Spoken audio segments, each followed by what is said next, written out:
Laura Lee. Do you have a good vacation?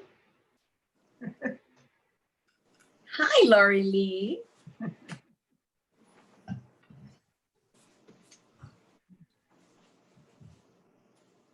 think I like this better.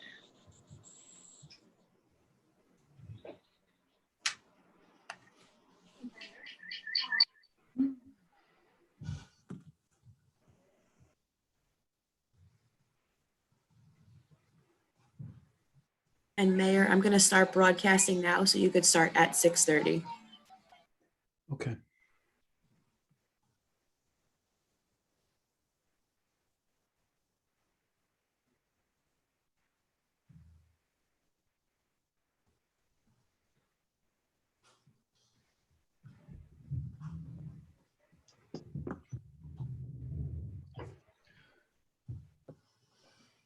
Welcome everyone to the regular Board of Trustee meeting for Tuesday, September 8th, 2020. Is there a motion to open the meeting?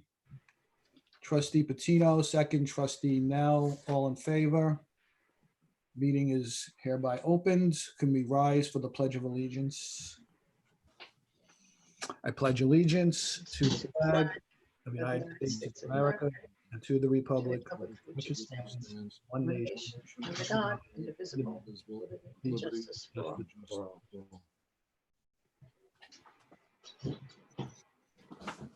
Although the instructions on how to view the meeting are part of the agenda, I would like to read them again, as I always do. The governor has extended the permission to do Zoom meetings, remote meetings, I think October 4th. So this meeting and the next meeting will also be virtual. So how to view the meeting. If for the public hearing, if you're participating via Zoom, either by phone or video, you can raise your hand and we will call on residents in the order in which they do so. In order to raise your hand, you should click on the icon labeled participants and a column appears on the right-hand side. At the bottom of the window is the raise your hand button. For people calling in by phone, you can push *9 in order to raise your hand. We will let you know it is your turn by calling either your name and or phone number. For courtesy of the floor, please limit your comments to 3 minutes. The meeting is being streamed live on the Village's YouTube website and via Zoom by either video or phone. Again, the more detailed instructions are attached to the agenda. At the outset, what I feel I must do is again address the social media postings, especially regarding the T-shirt. I've already issued a statement this morning about the situation. Just an update. I have been in continual contact with the chief of police, who has opened up an investigation and has spoken to certain people about it. The last time I spoke, and Chief, you could correct me if I'm wrong, but as of now, no one who has actually received the T-shirt has contacted the chief of police. So is that correct, Chief? That's correct. Dobbs Ferry Police Department have received no phone calls regarding any resident that directly received a copy of this T-shirt. So we do have a preliminary investigation, but I have nothing further that indicates anyone actually received a T-shirt. But if someone did, they're please encouraged to contact the Dobbs Ferry Police Department at 693-5500 so we can speak with them. Yeah, so if you have received it or have any firsthand knowledge that would be helpful to the police department, contact the police department directly. We as a village certainly are disgusted by this language and this rhetoric. We wholeheartedly disavow any of that wording or sentiment. I understand that, change is difficult for people, but the village is changing, culturally, physically, and for some people who are afraid of change, They just are reaching out in the wrong manner. So I think it would be much more productive if everyone stops posting on social media, and if we care for our residents who are in need during this very difficult time. And we should all come together, but we will investigate this. And from this, obviously, we have a lot of work to do, and we will go ahead further in looking at what we can do to improve the people. Everyone should feel safe and comfortable here. So having said that, I will continue to update you residents with any findings and any things that we can do to make this a more comfortable and safe place for everyone to live. So I'd like to move on to our presentation number 1, which is a presentation by Mr. Steve Tilley on the draft of the Historic District Guidelines. Jen, is he available? Yes, I believe he's STA. I'm assuming that's Steve Tilley, architect. I hope. Steve, can you hear us? I can hear you, and I'm now making myself visible. So greetings, everybody. Can you hear me? We hear you. We don't see you, but we hear you. Okay, well, let me start the video again. There we go. Oh, wait a minute. Okay. Now, Greetings. So I was, thank you. greetings. And I was interested to see that I was on the agenda tonight when I happened to look at the agenda on Friday. And I'm assuming, so I put together a presentation that reminds us all what the purpose of the guidelines were, and also to give you an opportunity to and give the public an opportunity to understand what guidelines can and cannot do. So if that suits your intentions, then I'll just move into the presentation. Yes, it does. And yeah, it's been a while. So yes, we could use a little background and just go forward Okay. with that. Terrific. So I'm just going to then move into the first slide, which is the beginning of the guidelines in the current draft, which I think most of you or the Board of Trustees should have received by now, the latest draft. And what I'd like to do is just sort of look at what guidelines can provide, and then get to some of the limitations on what they can actually do.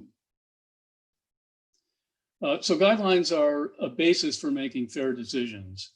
Their intention is to kind of provide a yardstick, a ruler that people can look to, so that decisions don't seem to be in land use decisions and decisions, especially having to do with the appearance of historic districts, are not arbitrary and based on somebody's special feelings. So it provides in the same way a consistency in design review, so that those people who are on the Historic and Architectural Review Board are looking at the same document that an applicant might be looking at. They provide incentives for investment, so that a stable situation where you have guidelines in place gives potential investors the sense that, again, they're not going to be subject to arbitrary and whimsical delays or kind of peculiar decision making. So they can feel more comfortable in investing in their building, their home, whatever it may be. And over the years, studies of property values in historic districts and neighborhoods that have these kinds of review boards have shown a great stability and trend upwards in property values. So in other words, it doesn't cause property values to tank suddenly because people are afraid of it. It really creates a kind of stable situation. Again, the words consistency, fair, and enhancement. And it's a tool for education, so that the guidelines that I think we've drafted and all the guidelines we've done in villages around Westchester and elsewhere really intended to be primarily an educational instrument, one that helps people learn about how to take care of properties and what the resources are that are available, including people to work on those properties. So what guidelines can do is explain and expand and interpret the general design criteria that are located in the local preservation ordinance. And for people who haven't followed this, the Village of Dobbs Ferry has adopted a preservation ordinance which creates the opportunity to designate historic districts. And these guidelines are designed to be employed in those historic districts. So they can reinforce the character of an historic area and protect its visual aspects. That's a primary motive for creating guidelines to keep things review and looking good. They protect the value of public and private investment, which might otherwise be threatened by the undesirable consequences of poorly managed growth. So this is a strategy for managing growth. It's not an impulse to kind of freeze everything in amber. It's a way of managing growth by creating a good way of nudging development in the proper direction. And the guidelines indicate which approaches to design a community encourages as well as which it discourages. So that in that sense, these guidelines, as they undertake further review with the board and with the community at large, should represent the consensus of the village about what its goals are as far as the appearance of its historic and the caretaking of its historic resources. And it serves as a tool for designers and their clients when they're making decisions. So you look at the guidelines when you're going in with an application, so you know what the people are going to be looking at, the kinds of things they're going to be talking about, looking for in your presentation and in your design. So it can save a lot of kind of meetings where people go away discouraged because they didn't really understand what the expectations were. And again, in the educational component, it increases public awareness of design issues and options. So what guidelines cannot do is serve the same legal purpose as the legal provisions of the ordinance. The guidelines are extra judicial in a way. They're above a creature that's used in the course of meetings. They can't limit growth or regulate where growth takes place. They address the visual impacts on the character of the district, but growth, as we've all come to understand in the last 10 years, it has to be addressed through zoning and preservation planning. They can't control how space within a building is used. In New York City, they have designated interiors like Grand Central Station, but we do not have that in our, in our language, in our enabling legislation, or in the guidelines. And they cannot guarantee that all new construction is compatible or guarantee the creativity that's essential to sensitive design. So it's really, a lot of this has to come from applicants using the education and using the resources that are available. You just can't legislate or even, kind of guide and guarantee great designs. And also the same thing to do with construction. Obviously, some basic construction things are governed by the building code, but there may be some materials that are not permitted in historic districts. That's again a subject for discussion, but the final results can't be guaranteed. So we're not promising that this will be miraculous. It's only a tool that boards can use in making their decisions. So this is the table of contents and 7 parts. I'm not going to go into the detail in each of them, but we do include a section on Dobbs Ferry's development and architecture. So where the design impulses in Dobbs Ferry came from, and then just the general nature of the historic district and guiding principles. And the notion, again, that preservation and sustainability are related, which I'll get back to in a moment. There's a section that describes historic styles that are existing in Dobbs Ferry. And while we have one historic district right now, the Belden district, we wanted to make sure that we didn't need to keep generating guidelines. So we looked at the village at large and the historic resources in the village at large and tried to treat all the styles that were available in various places. And we have a wonderful array of architectural riches in the village to build on, and there are potential future historic districts. Then there's some very particular sections which talk about really in an educational way about the materials and details and components of construction, both in residential and in commercial buildings, windows and doors and trim and kind of recommended treatments. There's a section on additions and new construction, since new construction is not by definition historic, but what are the issues to consider when you're inserting a new building in an historic district? So there are guidelines about scale and kind of compatibility.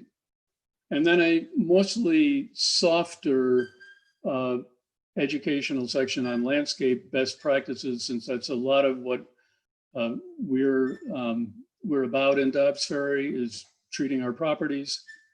So there are recommendations and resources for people to use in thinking about how to approach their properties. A review of the approval process, which always requires referral to the village code, since those approval processes and the various components of that are subject to change. So the guidelines can't really address that definitively. And then finally, the part 7 are a whole set of resources. And this is really the important educational part, where we provide bibliographies, we provide guidelines, other kind of direction to other guidelines, and glossary of architectural terms that get used as these reviews take place. So I mentioned the connection between preservation and sustainability. It happens that today there was a global teach-in on climate change and remedies for climate change. Today was the North and South America kind of component. And there is an increasing emphasis in this world on the impacts of construction. And the impacts of buildings, of course, are close to 40% of our global annual greenhouse gas emissions. And the new construction component of that is maybe 11% of annual global greenhouse gas emissions are due to new construction. So preservation and the reuse and the upgrading of existing buildings are really an important part of this strategy, one that's getting more and more emphasized in the sustainability and kind of green building, carbon sensitive part of the world. So, and as my friend Carl Elefante said a number of years ago, the greenest building is the one that's already built. It avoids all of the waste and the carbon input of demolition and building from scratch. So just as we have a wealth of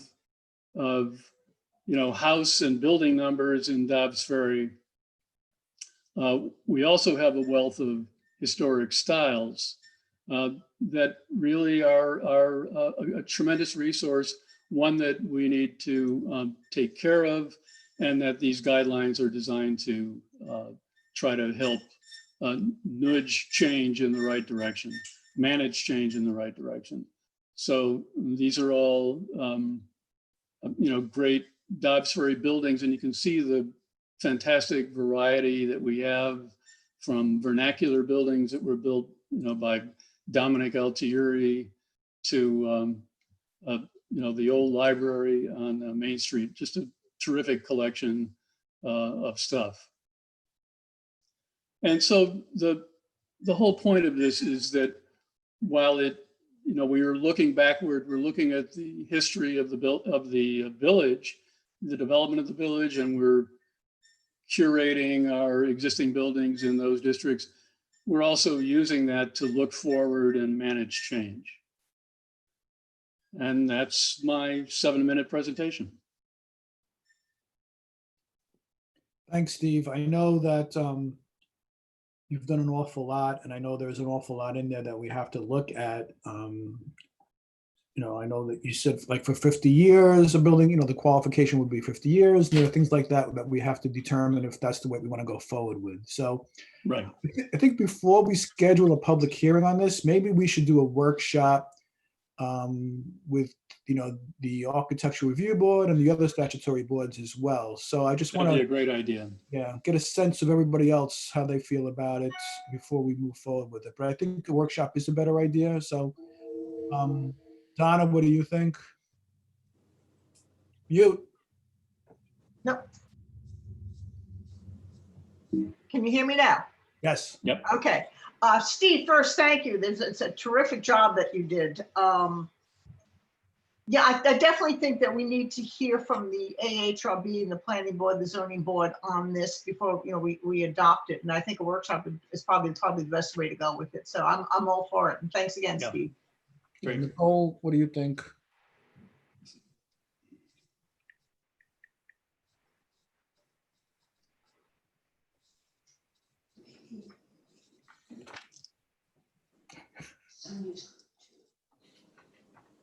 Well, she's trying to figure that out. Larry, what do you think? I think Nicole, for some reason, can't talk at the moment. There she is. I can't figure out how to unmute. It's a long, complicated text story, but I'm okay with having a workshop. I think that's a good next step. Okay, Larry? I agree. A workshop would make a lot of sense. I also would say, this longer, I think it's a 37-page report, is now part of the public record here at the board. But anything we can do to make sure that we're publicizing this with residents, with property owners, business owners, with folks who are active in construction in the village would be great, so that we can get the broadest possible input as we go forward with this. Okay. Christy, what do you think?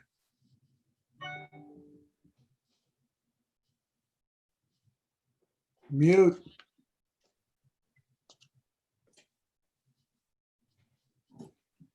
I was laughing at Nicole. I agree with everything Larry just said, especially about getting it out there so that people can read it and offer their input at a workshop. But I think a workshop is awesome. Okay, Laura? I also agree that the workshop will be beneficial, but at the same time, create a summary version of what we will expect to be the guidelines will be helpful, because we don't want to put something out there that is going to be overwhelming and people will not understand. And Mike? I agree on the workshop. I was going to propose as much. I've looked at this a couple of times now. I think firstly, I'd like to thank Steve for the sort of thoroughness and thoughtfulness of this, which is why I've been back at it a couple of times so far. I think there's a few things that the AHRB had sort of struggled with. in initially.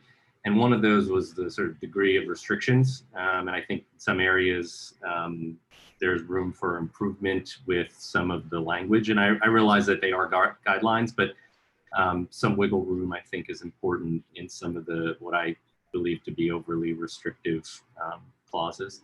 And then I think there's a question, ideological question to discuss that we should all be thinking about. And that is sort of, you know, comes up regularly in this board and the HRB, planning board. And that is how do we see historic preservation applying to us? And you know, there are many ways to think about how that term applies to buildings and districts and villages, but I think we should talk about that a little bit. I mean, there's a tendency in it, and there's some of it's in here to default to the historical narrative concept, which is a kind of a slippery slope in that anything that contributes to some kind of historical meaning, therefore merits maintaining in its state. And I think that that's a dangerous place to be for you know, from a historic preservation standpoint. And I think, you know, Steve, you brought this up, energy conservation. I think there needs to be a little more breadth of possibilities for taking historic properties or properties in historic districts and allowing some space for changing those buildings in ways that meet energy conservation needs. So I think those are the three things that I'd like to talk more about when we have our joint meeting. And so I'm open to ideas, and I can give you some of my comments ahead of time so that we can start to talk about those and make that meeting productive. Great. That would be great, Mike, if you could also, you know, circulate your comments and ideas, because I think you're in a unique position being, I know, having been the chair of the AHRB, your background as an architect and now in the BOT, I think you're in a really unique position. So yeah, if you could send us your ideas, and as we go along, you know, we look forward to hearing what you have to say. Yeah, maybe I'll just write up a sort of list for the board and you know, put everyone on, and we can start to think about what I believe are the questions to focus on, because as you know, the joint meetings with a lot of people can quickly diverge to some, you know, less important tangents. Right. So I'll provide something soon. That would be great. Jen, This is interesting and timely that we would be circulating a document about the history of Dobbs Ferry so that everybody can learn through the architecture a little bit more about what's been going on here for a very long time. Right? T-shirt. Jen, I'm going to task you with setting up that doodle. Okay, so we're going to ask for all the, I guess, all the boards, us, Laura Lee, and if you could think of anybody else, let me know. Is this ZBA and planning and AHRB, or just AHRB and planning? I mean, the code puts this strictly in the role of the AHRB. There's a section in the AHRB code that and Ed will correct me when I get this wrong, but it essentially says that the creation of historic districts is the responsibility of the AHRB. That's paraphrasing. But so I think, I don't know. I mean, I welcome the input of the other boards, but I also think it should be focused. Maybe there are 2 representatives from each board, so it's a little more of a cohesive meeting. Or the whole AHRB and the chair from the planning board, something like that. It is true that the purview will be with the AHRB for interpreting the guidelines and approving in the historic districts, but the planning of how a village grows, it has a lot to do with this. And I think the planning board definitely has to weigh in equally to the AHRB in the approval. All right, so let's include them, and maybe just the chair of the ZBA or a designee of the ZBA. What do you think, Laura Lee? I agree. I think that ZBA may be asked down the line for variances from the strict constrictures of this. And in terms of the planning board, Ed knows, and I sat in representing the planning board a number of meetings ago to talk about guidelines that they're drafting too. So I think everybody would benefit from understanding the architectural designs and guidelines, and getting especially the planning board's comments would be very helpful to you. Okay. And truly the planning of a village and the envisioning of a village is policy, and policy is in your hands as the Board of Trustees. So I wouldn't be quick to delegate the authority to anyone. You know, getting a recommendation from experts is always helpful, but you know, that concept alone kind of brought me to a start when I was reviewing it. But all of this can be worked out in a work session, and I think it would be very helpful. I look forward to the doodle poll. Okay. Thank you. Thank you, Steve. I appreciate it. You're welcome. Thank you. Look forward to it. Okay. I believe that brings us to our public hearing. Public hearing is the continuation of a public hearing for review of the application of 100 Main Street. Is there a motion to open the public hearing? Trustee DeRozzi, second. Trustee Nell, all in favor? Okay, so the public hearing for 100 Main Street is opened, and I see Patty's there. So welcome, Patty. Thank you. And I think you were supposed to show us a 3D view today. Is that?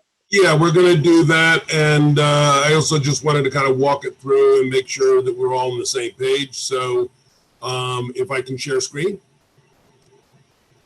Yes, you can. Okay. And Patty, I just want to let you know Cyrus is also on if you need him. Excellent. Okay. From the beginning. Okay, so here's the beginning.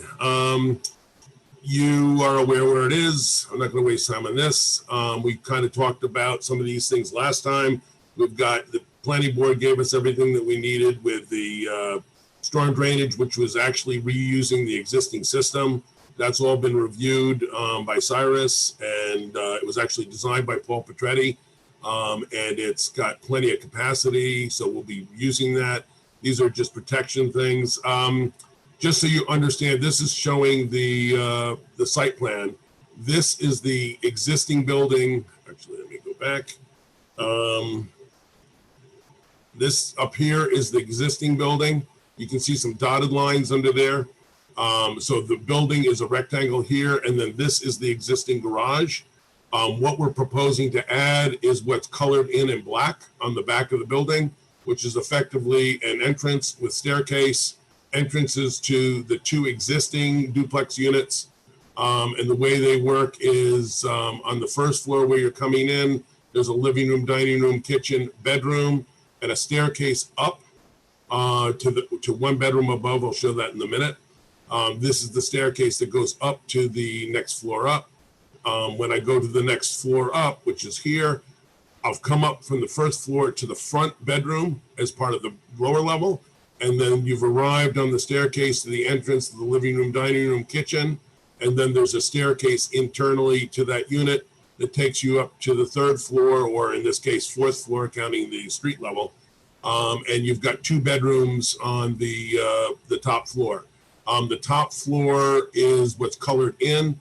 This area that's around it is the area of the existing building, plus the addition that's below it. I'll address this later, but one of the issues of concerns that we have to resolve is the fact that this is 54% of the third floor, and there's a restriction in the code that says this is limited to 50, but that would mean adding more third floor, which I don't know that people want us to do. Here is the garage structure this is showing the restoration that's being done on it.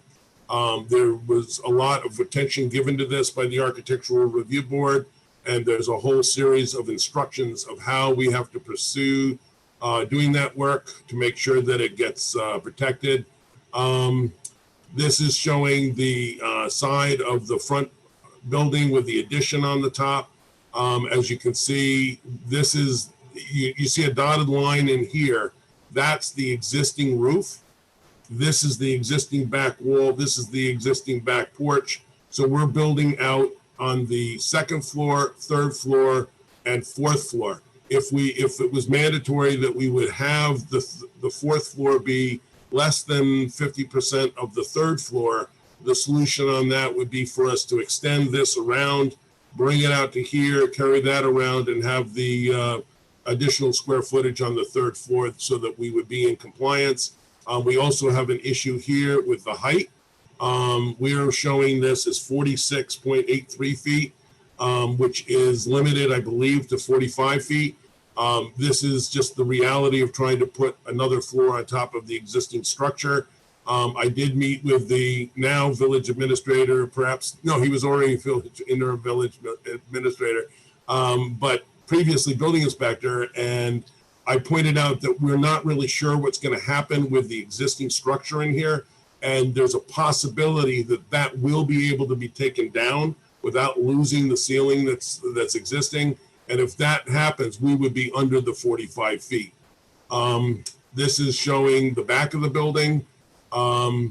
This is that entranceway that goes to all the units. The units on the terrace level, courtyard level, they have a door and windows out onto it with this porch.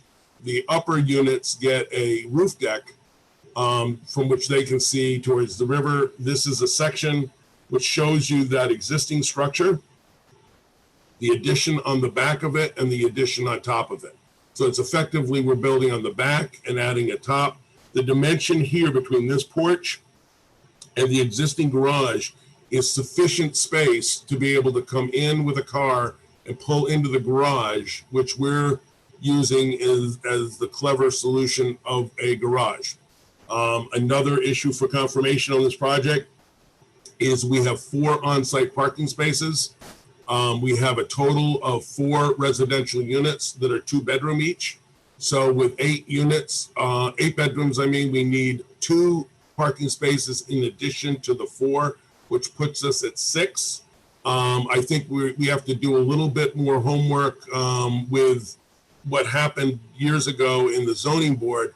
This courtyard has been used for parking, but the zoning board, when they granted a variance, or overturned the decision of the building department that this structure could remain, stipulated that this would not be used for parking. So since then, which was like, I think 2008 or 2007, the parking for this building technically were curbside. So if we still have the use of those 3 curbside plus the 4 on site, we have 7 parking spaces where 6 are required. I mentioned before the restoration of the existing garage. This is the work description that the Architectural Review Board required. We have a whole process that we have to follow down. You know, this is fairly specific. The fact that we have to cull through the sheathing that's been, or siding that's been removed, and restore the viable pieces for reinstallation. This is a list of the colors. I believe that the last time we were talking about this, I think Christy, maybe you asked if we could show what the palette of the colors on the building are. Basically this, well, here, let me put the names on. This is macadamia, which is it's similar to a Stowe product. It's a polymer coating that goes on the existing building and the additions that are stucco. The parts that are not stucco but are clabbered are hardy plank, which is in the aged pewter. This shows it as that textured, but we've stipulated that it would be the smooth finish hardy plank. The windows that are in the stucco are finished in white. The windows that are in the aged pewter are finished in iron ore. These are Pella windows, which are pretty nice. The roof is slate gray in a standing seam metal roof with charcoal gray flashing. There is some painted material on the building with the soffits and some other pieces. So that's the paint color for that is Iron Mountain, Benjamin Moore. We have some metal railings on the building. Those are painted Black Beauty. and there's a trim around the new windows on the building, which are casements instead of double hung, to reinforce that separation between what's new and what's old. And they're trimmed out in mahogany, which is going to be stained what's called teak. It keeps it a consistent color. I'm going to show you some images taken from the 3D, and then I can actually show you the 3D model if you want me to do that. What I did is, this is obviously the building. This is the deck above. This is showing it from, these are all aerials, and I'll get down on the ground. This is looking to the southeast, existing building, the addition above, garage behind.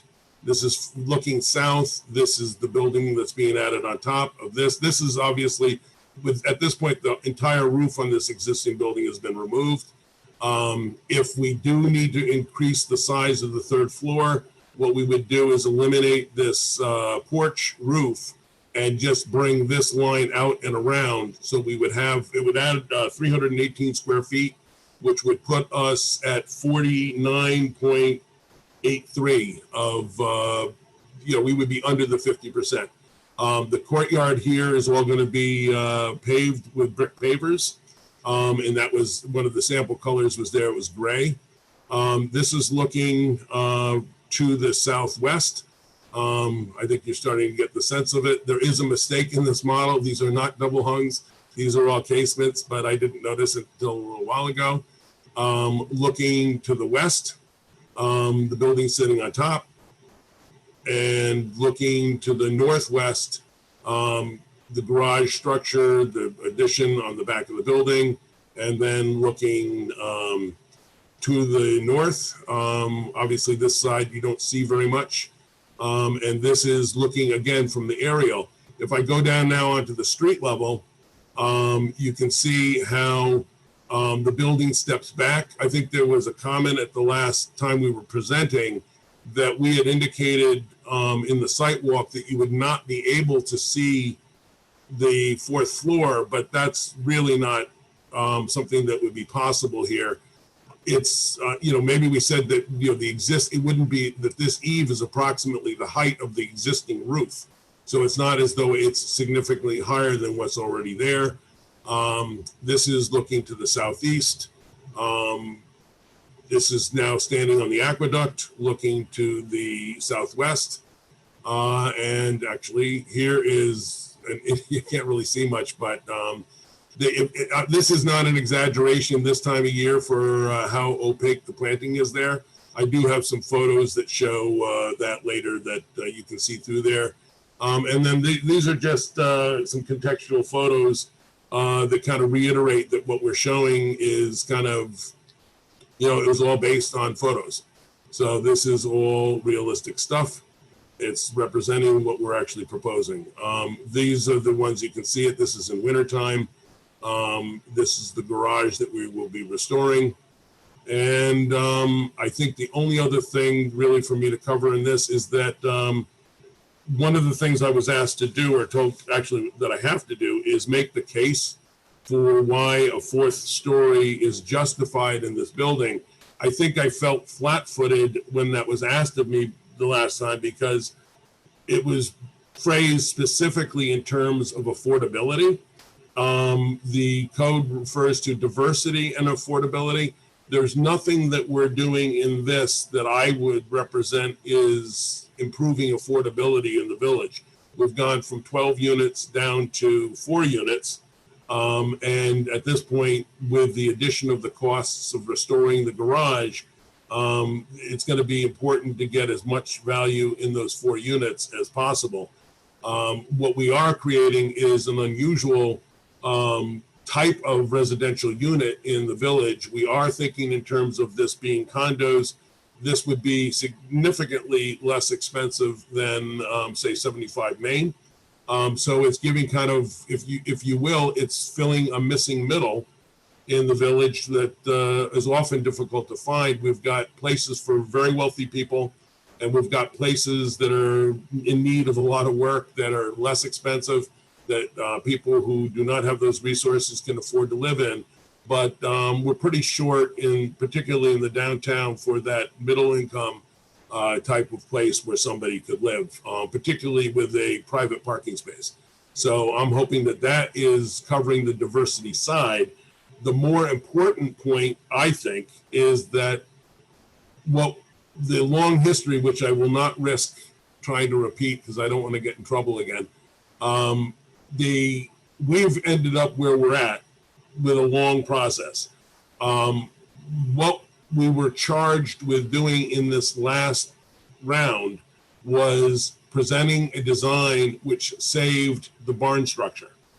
So we have accomplished that with this. As I pointed out when we were looking at the courtyard, if I were to do something different in the courtyard, you wouldn't be able to use the garage for parking. And one of the messages that I think we've heard fairly loud and clear is that even though there's a parking lot across the street, one of the requirements that the planning board and the architectural review board actually established fairly early on was we should be as close to providing the required parking on this site as possible. So I think we've got the garage working as a garage, restored, maintained in whatever value that has for the historic character of this property. It's fun following Steve on this. Steve was very enthusiastic about us restoring this building, and he had indicated that he's, obviously if he's putting the historic guidelines together, it will hopefully make a case that this would qualify for historic preservation and make the work that's being done on this, consistent with one of the levels of where you can get tax benefits from it. This profile is the one that I showed at the site walk. I'm showing this only for the point that on the site walk, when we talked about the addition, we were always showing something that was taller than what was there now, and that you would certainly see it. This is, this design evolved dramatically with the architectural review board. So this is not the design, but this got smaller, got set in, but it still was what we showed at that point. And I'm assuming that that's where we'll leave at this. And if you want, I can take you to the SketchUp model. Can you see this? Yeah, let's see the SketchUp model. Let's see the 3D SketchUp model. Yep. So this is a 3D model that's showing how this all works in the downtown. This is the existing building. If I get down on the street level, the sidewalk. I'm not seeing anything. Can you guys see this? No. You just have your PowerPoint up. I wonder if I need to. I'm not sure. Well, I need to reshare and share your screen instead of just the window. Okay. Let's see if this works. Can you see it now? Yes. Good. I'm really glad. I wasn't in the mood to go through that again. I had that last Thursday night. Okay, so here I am. I'm basically, if I'm on the sidewalk, this is Steve's building. We're looking down the street. As we come down the street, obviously it's awkward in the SketchUp that you can't look up and see the sky. But if I do that, I guess if I swing down like this and I stand, that's the kind of way that the top floor will be visible above the existing. If I go across the street and I don't go inside the building. Okay, that's great. Let's see. Okay, so if I'll try not to go across the street because I think I can go through the buildings that are behind me. So you can see that the building down here, 2 buildings to the south, is about the same height as what we're proposing. So this isn't dramatically different or that much larger than other things that are around it. If I go up the street and I stand on the sidewalk at the aqueduct, I could be looking, let's see if I slide over and then I come back a little bit. I'm standing on the sidewalk now looking down towards Main Street. So this courtyard, I think this accomplishes what the planning board and the architectural review board were looking for. Michael can obviously opine on that. But it avoids the character that we had in the earlier designs, which was that where this was all filled in, and it felt it was a longer massing. It wasn't as tall, but it made a block out of this.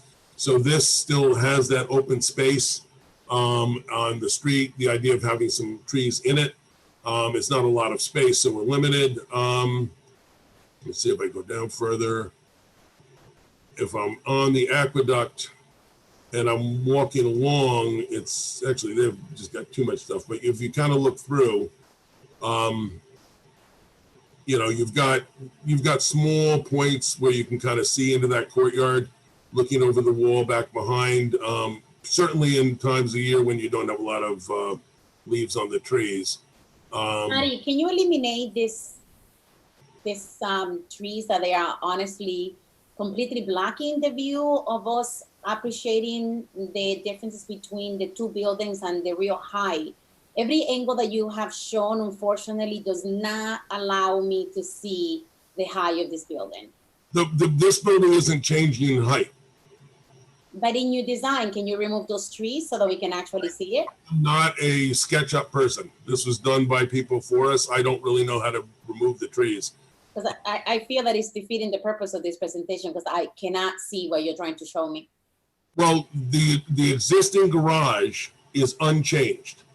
So if you take a look at the existing garage, it will look exactly what it looks like now. So that's not something you need, something to show you what it looks like.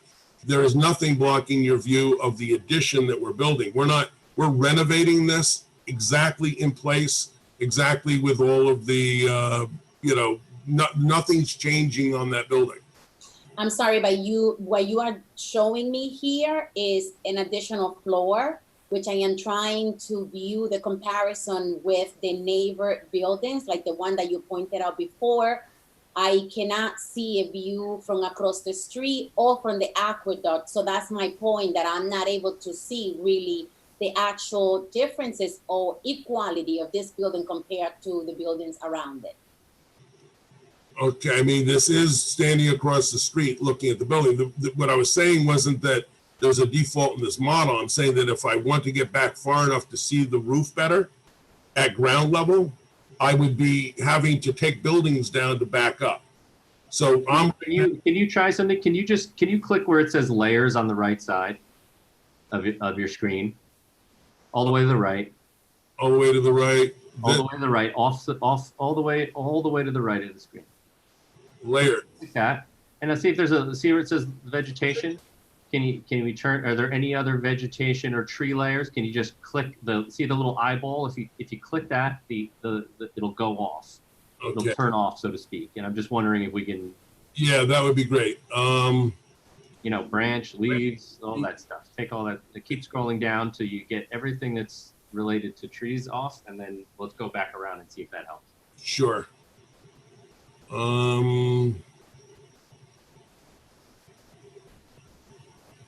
Yeah, I don't know if any of these drainage, no.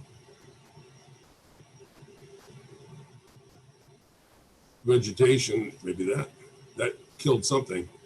Here, let's take a quick look. Just still got a lot of stuff.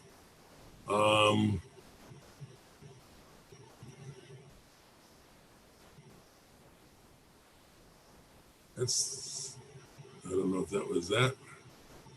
If we go back and you see holes in the building or something, you'll know why. All right, well, that didn't work as well as I thought, so sorry. Well, yeah, it would be nice if it was all in one layer. I'm just saying, just going back up and seeing if there's anything else that looks like, I mean, let's just try layer one. It doesn't look like it did anything with that. And these others don't have eyes on them. Okay.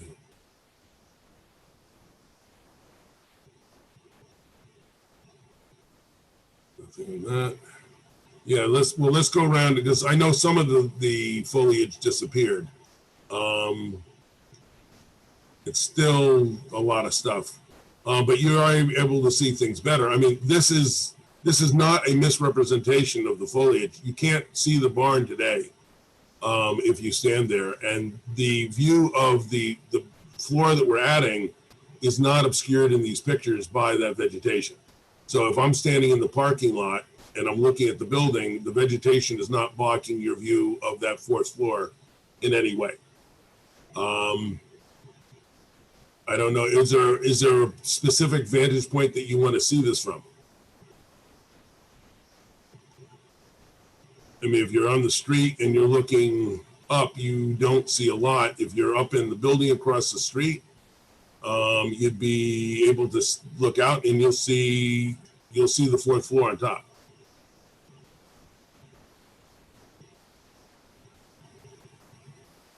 Was there any view you were looking for, Maura? Yes, I mean, I just still cannot appreciate the height of the building. Unfortunately, the way that this presentation is designed is, sorry, Patty, it's just not clear. It just does not give me what I expected to see in this presentation. You're looking directly at the building at this point at eye level, standing on the sidewalk on the other side of the street. I'm not sure I understand what you're not able to see in this image. I'm not able to really compare the height of the building compared to the neighbor buildings.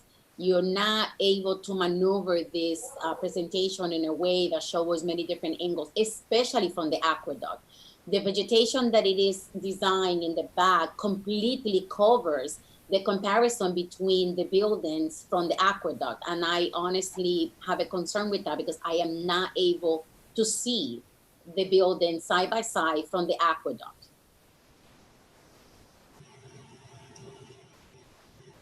Oops. Let's see, I don't know where this is.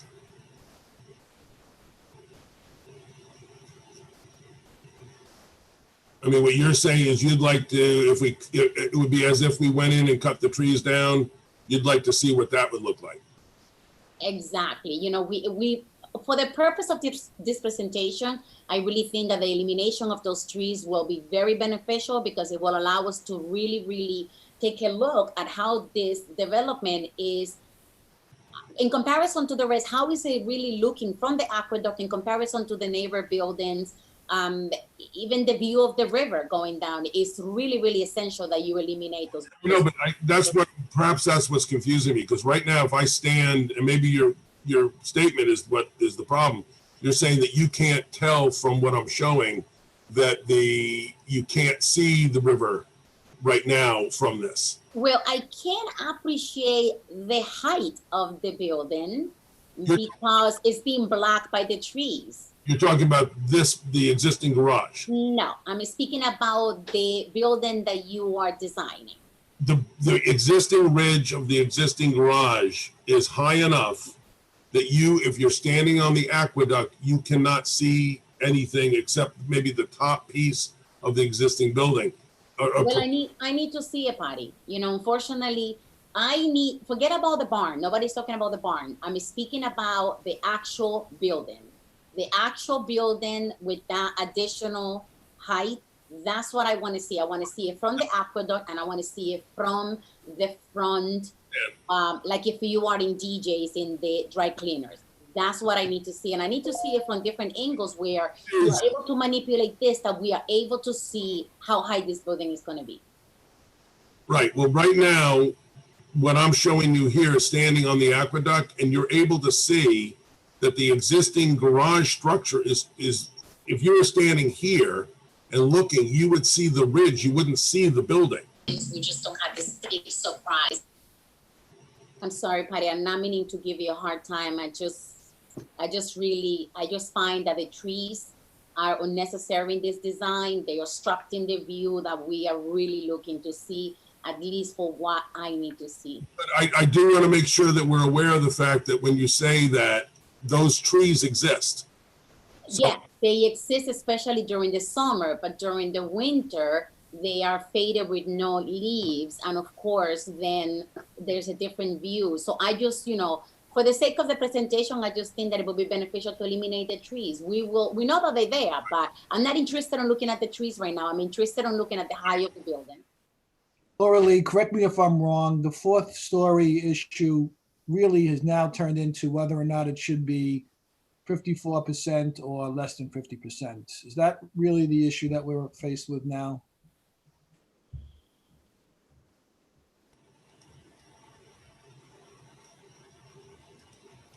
The floor should be no more than 50% of the third floor. So when you said before, Patty, to accomplish that, you could infill that back cutout space of the third floor. Yes. But that would change basically the design of the building, the architectural appearance. What is 4% of the third floor in numbers? Third floor area is 1,711. You'd be talking of about 300 square feet. So you'd need to cut 300 square feet out of the existing design, or you'd need to add the area to the third floor. You wouldn't be increasing your site coverage. What you'd be doing is you'd be changing the roof that's that skirt roof that wraps around into being, if you will, more similar to the base of the building. What about the back? Yeah, I'll go around to that. Since so clumsy using this stuff, I just wanted to point out. Eddie, that doesn't make sense. 4% of 1,700 is not 300. It's more 70. How many square feet is that again? I'm sorry, It's the top floor is 1,000, right now is 1,711 square feet. What's the third floor? The third floor right now is 3,120 square feet. 30. Comes to 125 square feet reduction. Right.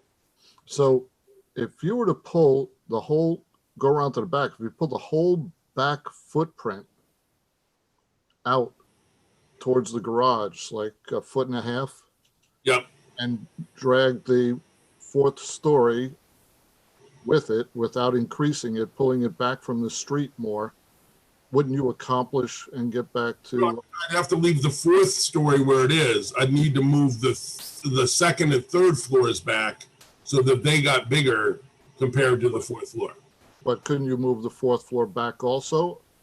Move it towards Main Street. But not leaving the front wall where it is. Move the front wall back with the back wall. Leaving the top floor the same size.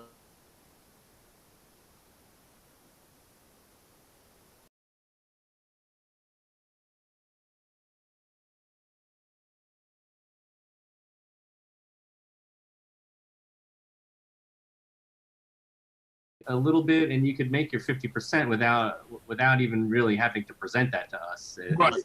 I think that makes sense. I just want to make sure that we've got the numbers right, because when I did the calculation of what I would need. Well, we're giving you the idea. You do the numbers and come back. You gotta take the trees out and show more of the back view.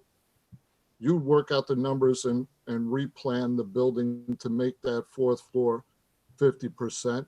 And if you say that I would be comfortable. I don't know if the board would be comfortable if that you got an approval saying that you were limited to 45 feet in height, unless you could prove after you rip that existing roof off to the satisfaction of the building department that you can't get it down, can't get that ceiling framing down to make that height with that same pitch roof. That's just a suggestion, but I understand what you're saying, and I'm comfortable, obviously, with that, with you and me doing it. The only concern I have is shades of other experiences in the past.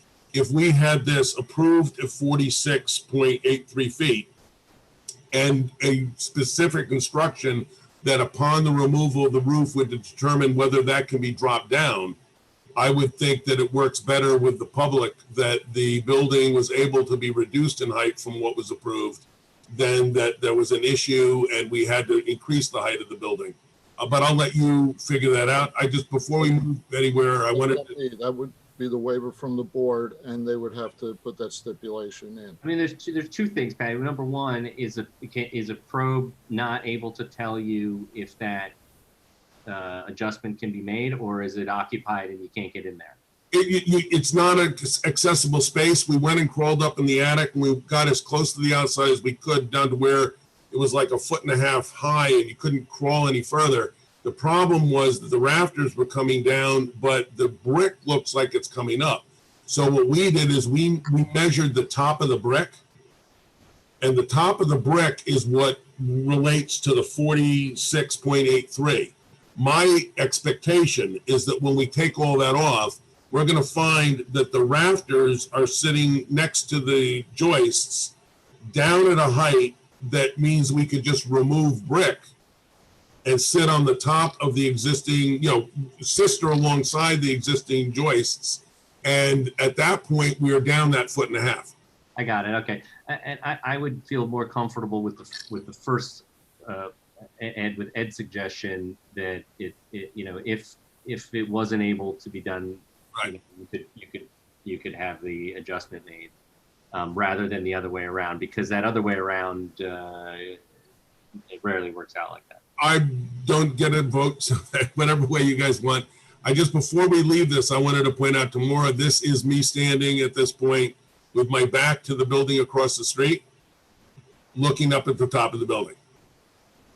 So this is somebody who's like, say, 6 feet tall, looking up, and their eyes at 5'6" or 5'7" or whatever, and they see this cornice. They might be able to see a little bit of the edge above it, but because the fourth floor is set back, it's not something that continues that front plane. In addition to actually not being strong visually, I think not that it's psychological, but you're going to be aware of this wall, and that's going to be what dominates your perception of the building. What's happening up back behind here is really not going to be what occupies your attention. Same thing if I'm on the street here. Yeah, I can see this. But it's set back from this edge. It's set back from that. This becomes very secondary in the appearance of everything. So before we go any further, I'm going to continue this to I think September 22nd, and just direct you, Patty, to come up with the qualifications that meet the specifications required of the 50%. And I think we'll go along sort of with what Ed said as far as the height of the building goes. So, just to clarify, you want me to remove the trees from the SketchUp model, not from the site? Very, very funny, Patty. Interesting times, and just to be clear, so I'll either learn how to turn it off right or just get it off.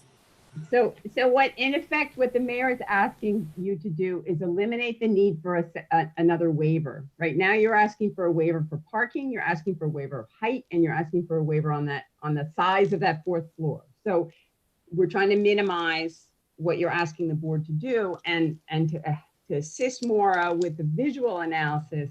If you're saying that garage ridge inhibits the view of that fourth story, then it would be in your best interest to get rid of those trees so she can see what she needs to see. Right. No, that's fine. That's easy for us to do. You mentioned the parking. I'm not sure we need a waiver for the parking. We've got 4 on-site spaces, 3 existing curbside spaces for 7, and we're required 6. Ed? You'll be getting the pilot for the on-street parking spaces.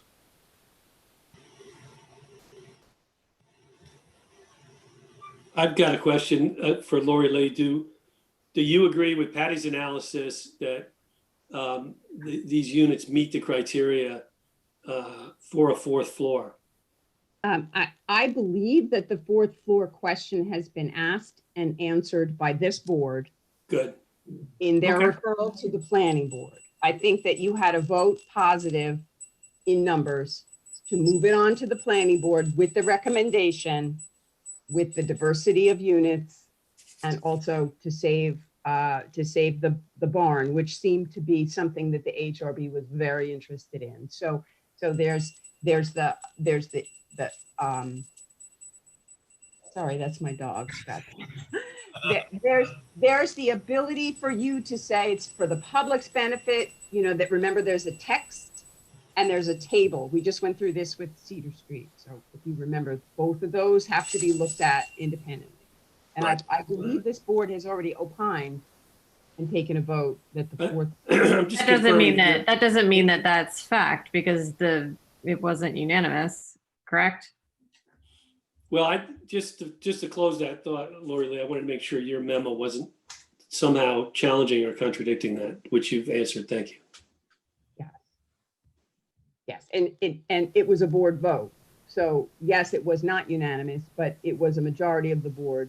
So therefore, the fourth story question is not an open question at this point. It was a positive recommendation, and the design then evolved into what you see.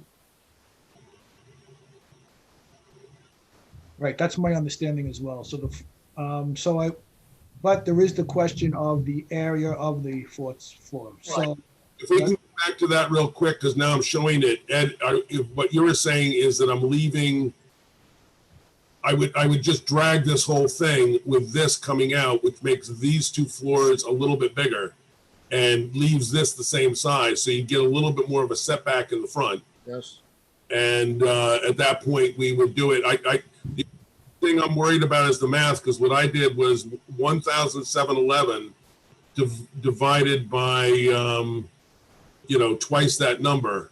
It looked like it needed more. It looked like I was at 3422, and we're at 3120. The square footage. I really don't want Mike Patino and Ed Manley to build this building for. Right. I'm not a mathlete, Mr. Mayor, but I know that you can do a subtraction and you can do an addition and still get to the number you need. So assuming that you have to increase the size of the third in order to make the fourth compliant, or makes does not give you the second part of the story. You can decrease the size of the fourth in connection with the slight increase of the third. You don't have to do all of the 125 square foot in one direction or the other. It can be a creative combination. So just okay. So you present the project and we'll look at it. But unless you want to, I'm not even going to say let Mike design it or let Ed design it, but you design it and we'll evaluate it. So do I need a motion to adjourn this? Continue. That's Trustee Patino, second. I can't see anybody. So Ed, Patty, could you close your stop sharing your screen? Okay, thank you. I need a second. Trustee DeRozzi, all in favor. So this public hearing, all in favor, that is. So this public hearing will be adjourned to September 22nd at 6:30, as outlined previously. Thank you, Patty. Thank you, guys. I'll disappear now. Did you ever watch the beginning of Wonderful World of Disney, where the Wicked Witch is looking in the mirror at the person telling her that she's fairest of them all? I think this kind of lighting works for that. Okay, let's move to courtesy of the floor. Is there anyone, Jen? Oh, I'm still laughing. I'm sorry. Yes, hold on one second.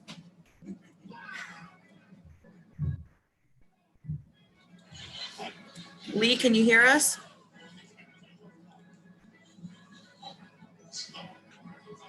Lee? Yes, I can hear you now. Yeah. Oh, hold on, I lost her.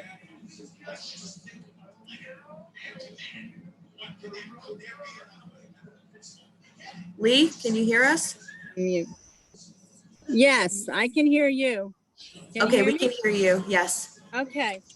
I just want to raise an issue with the board because we have raised it with the developers and the managers of Lombardo as well as Regency. The fact that they continue to dump their oil and grease in buckets over the railing and dump it into our easement, not to mention the fact that the old food smells and it permeates through the residents. Some days it's worse than others, especially when it's warm out.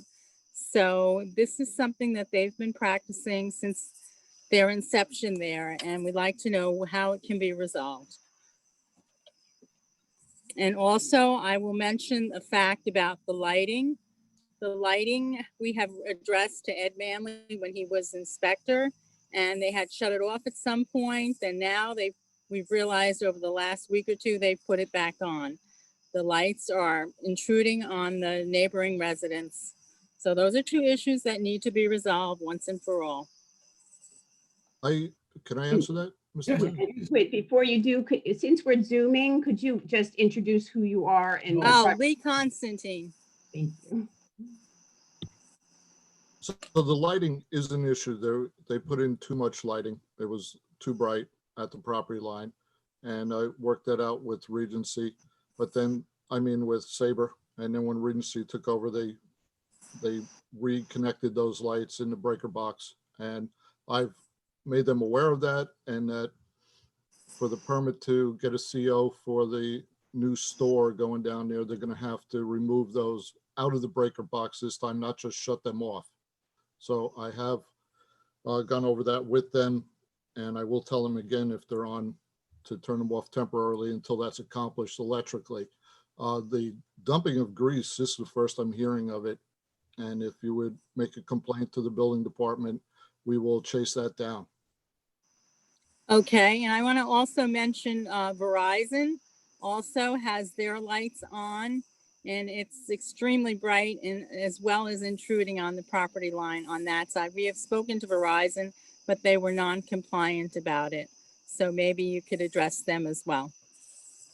Or they have exterior lighting or? Yes, I think there's signage. there's signage lighting.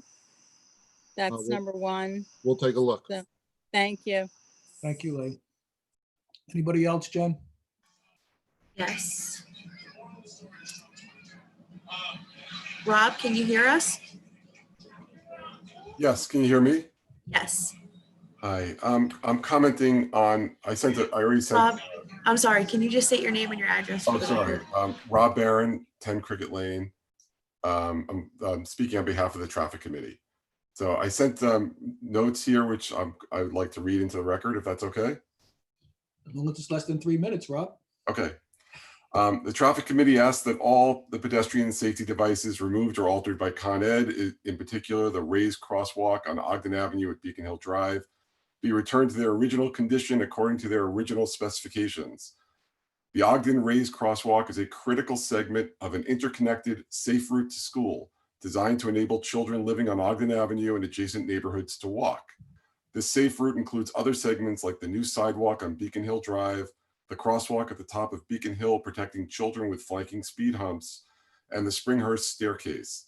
Like breaking one link in a chain, removing one segment devalues the entire safe route and makes it likely fewer people will feel safe walking it.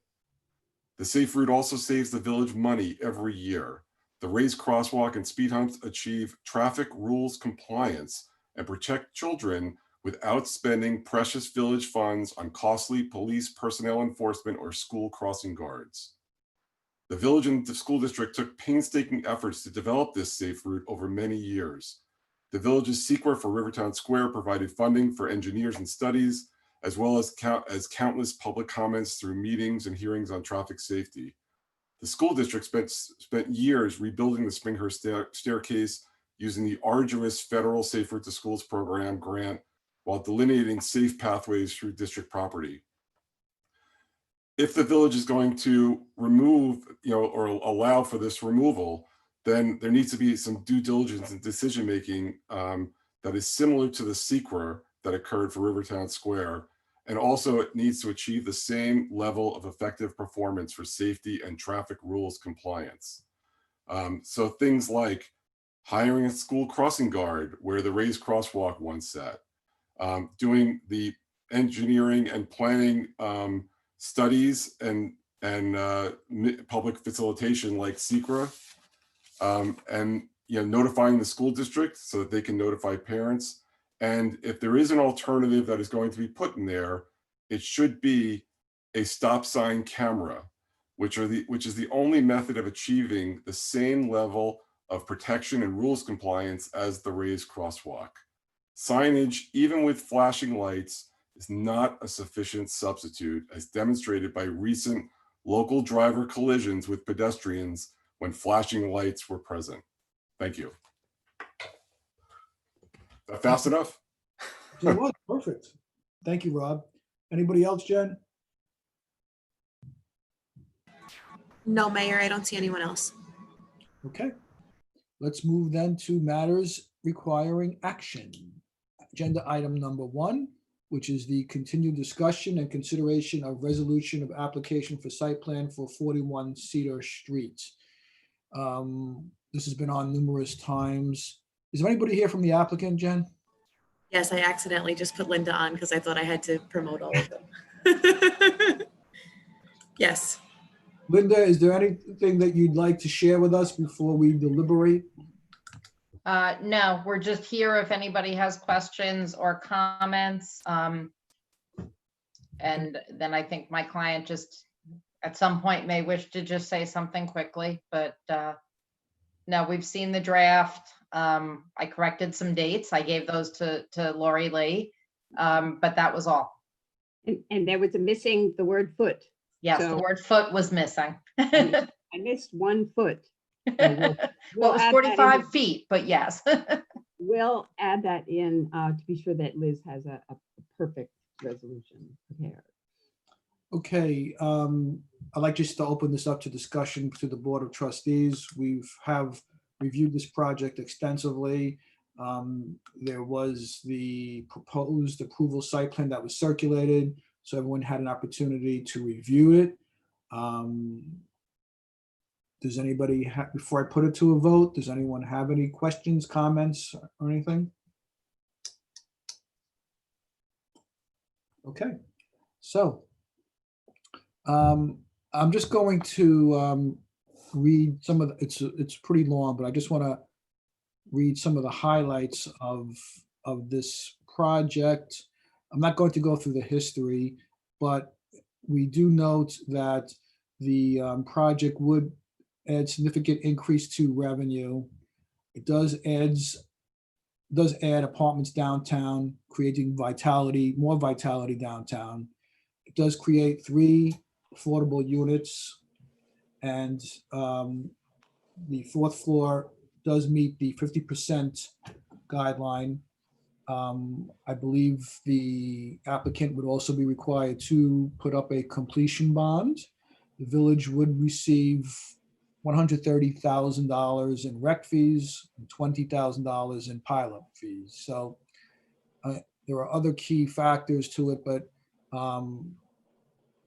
I do believe that this building would significantly increase the vitality and value of downtown and make Dobbs Ferry a more livable place and people would want to go to. So having said all that, is there a motion to approve? Sorry, Vinny.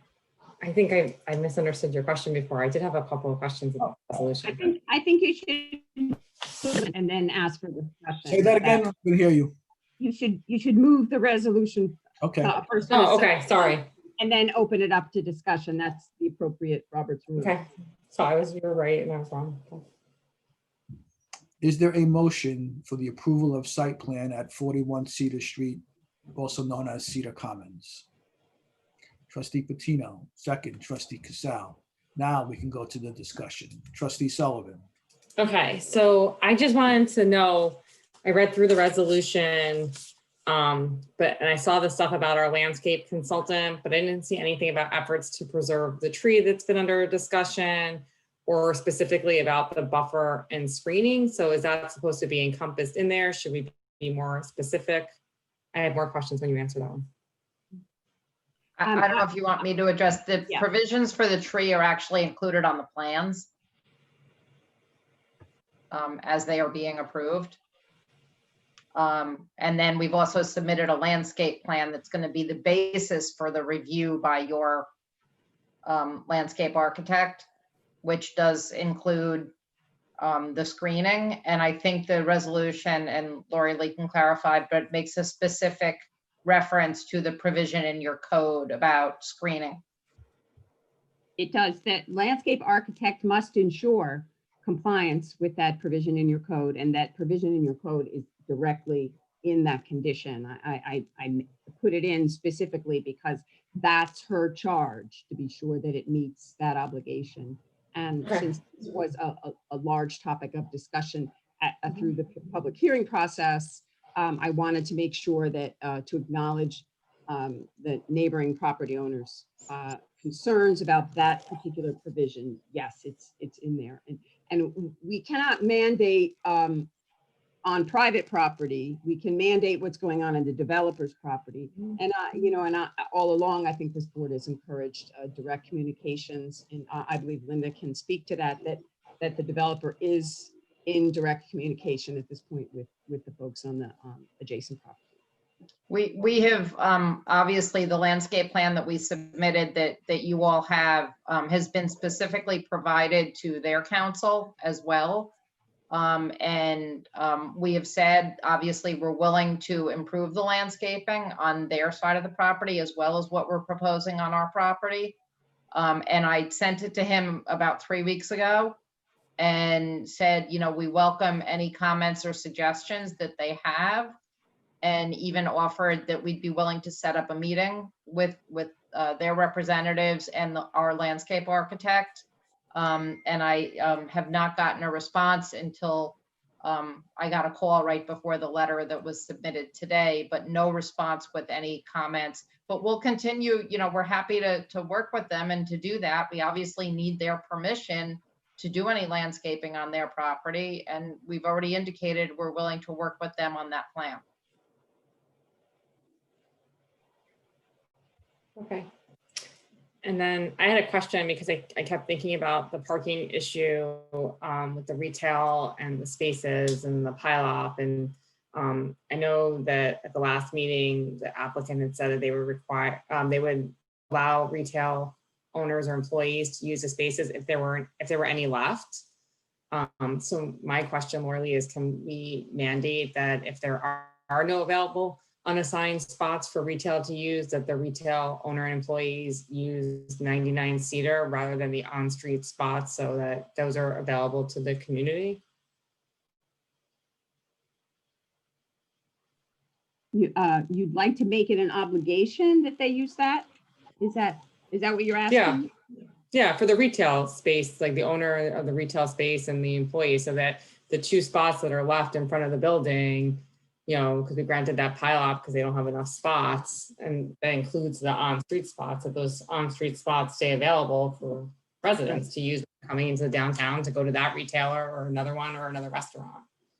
You can't obligate them. You can't make it a condition of the approval. However, it certainly is good business sense not to take spaces from the users of a restaurant or a retail business that's going to be in that location. And Cedar Street is so close, so it would be a recommendation, and you can certainly add some language in there to remind them of the proximity. But Linda could probably speak to the fact that Mr. Marfione is very aware of that street, of that parking lot location, and certainly it could be included in a lease. He may be willing to put it in as a condition of a lease for the space on the first floor. I think just a couple of things to point out. There's currently 4 retail/restaurant spaces at this property. And who knows where all of their owners and staff and everybody are parking. We're bringing that down to only 1 relatively small space. So hopefully that's going to reduce any demand on Cedar Street. And as was said, I think any operator of a business at that location is not going to want to put their own people in the prime parking for their customers. So I think it's a tough one to enforce. But I think our client will certainly encourage that they not use the spaces right in front of the building. I have to agree with Trustee Sullivan. Although it is in an ideal world, we want to think that people will think the way that you just described, but unfortunately that's a battle that we fight every single day in the village with existing businesses. So it will be ideal to take that step just to make sure that we continue to have more flow of traffic in an area that is already busy and it's just going to get busier. So I think it's a good recommendation. The problem is Okay. enforcement. Well, the village doesn't require business owners to register their cars with the police department. To know who's parking on the street, what person is working today, it's an enforcement nightmare. But if there's a free spot for a retail person, the leaseholder of the retail space, then they're likely going to use it. It's not about enforcing them to use it. It's about ensuring that if there's a parking spot within the building, that they get it as a part of their lease. Yes, unbundling the interior on-site parking is definitely doable. I think Nicole said that they should be forced to use 99-seater. Well, I'm sorry, I shouldn't have said 99-seater. It could have been any village lot. It could be the one behind Sushi Mike's. It could be the one behind Village Hall. I shouldn't have said that. I mean, I just meant like not using the spaces, the on-street spaces. I guess this would be a legal question. I understand the concept because I was the one who actually asked them to unbundle the parking and let these people park there. But my question is precedent and legality. Can we ask this of this particular building, this particular business, and then not ask it of everybody else in the village or any other new building that's built down there? I mean, can we or can't we? Like I said, it couldn't be a condition of your approval. It would be impossible to enforce, as Mr. Manley has mentioned. However, it could be encouraged that the developer include it in lease because they know who's parking and they would know because they have a privity of contract with their leaseholders. So if it could be a condition of the lease that they consider these other spaces that are available. And like I said, any operator or business owner would certainly not want, his front of the restaurant staff to be parked right there on the curb. They want to be able to get the business users. So no, you can't make it a condition of this approval. And you can't make unbundling a condition of approval either.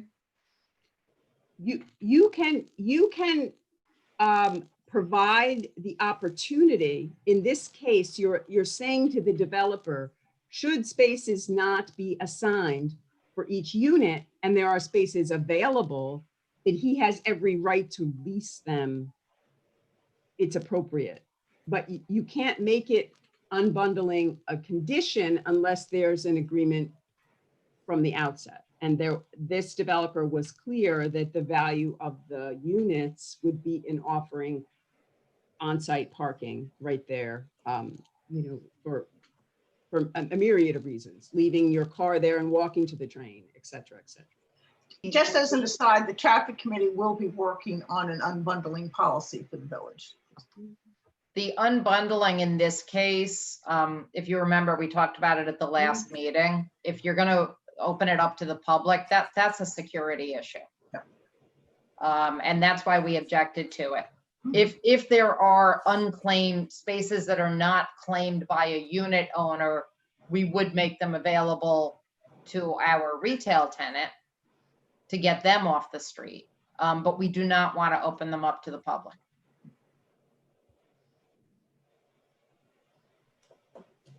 Okay. Can I ask a question about the affordable units? The item that says applicant must register 3 affordable units with the County of Westchester. When they do that, Lori Lee, is it forever? Is it once? Is it annually? How does that work? Once they're registered with the county represents the village and operates our affordable housing program. So once they're registered, they're registered. There's no sundown on these units, if that's your question.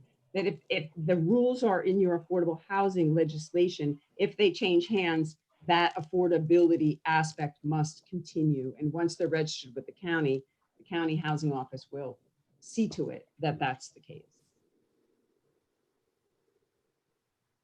I believe, does the county handle all your qualifications for the affordable units? Yeah. Yeah.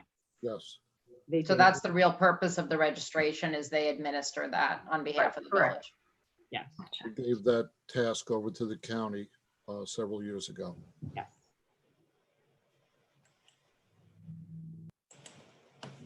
I had a question about the bonds.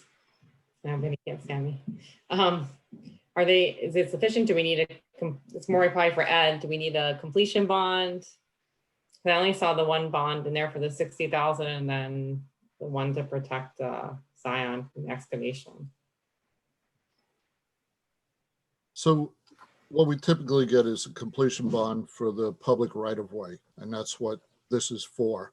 So 60,000 is definitely sufficient.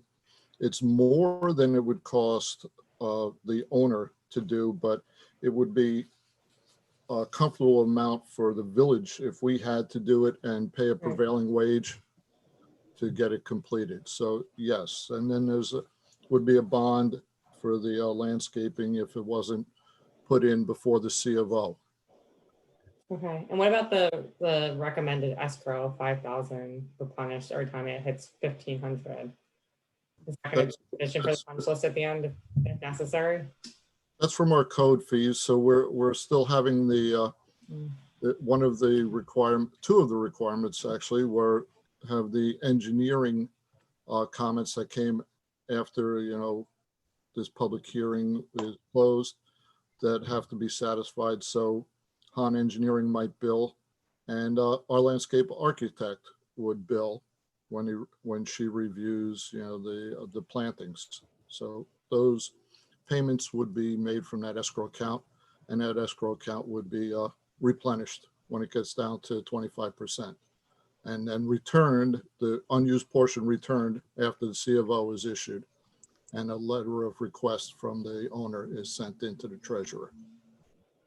What about the Mazer recommendations? Were all of those either complied with in the plan documents or included in the resolution? I know I saw the lights and pedestrian stuff. I believe they were all put into the plan documents. There was back and forth between the two traffic consultants. Yep. And at the end, Mazer said they were satisfied. So everything was incorporated into the plans. Okay. That's fine. And we've added the pedestrian safety warning device as a requirement. I think there is, unless I missed you talking about it, Ed, there also is I believe it's a survival bond for the landscaping to provide some surety that, new plantings are actually going to take hold and flourish. Yes, that's correct. 1 year.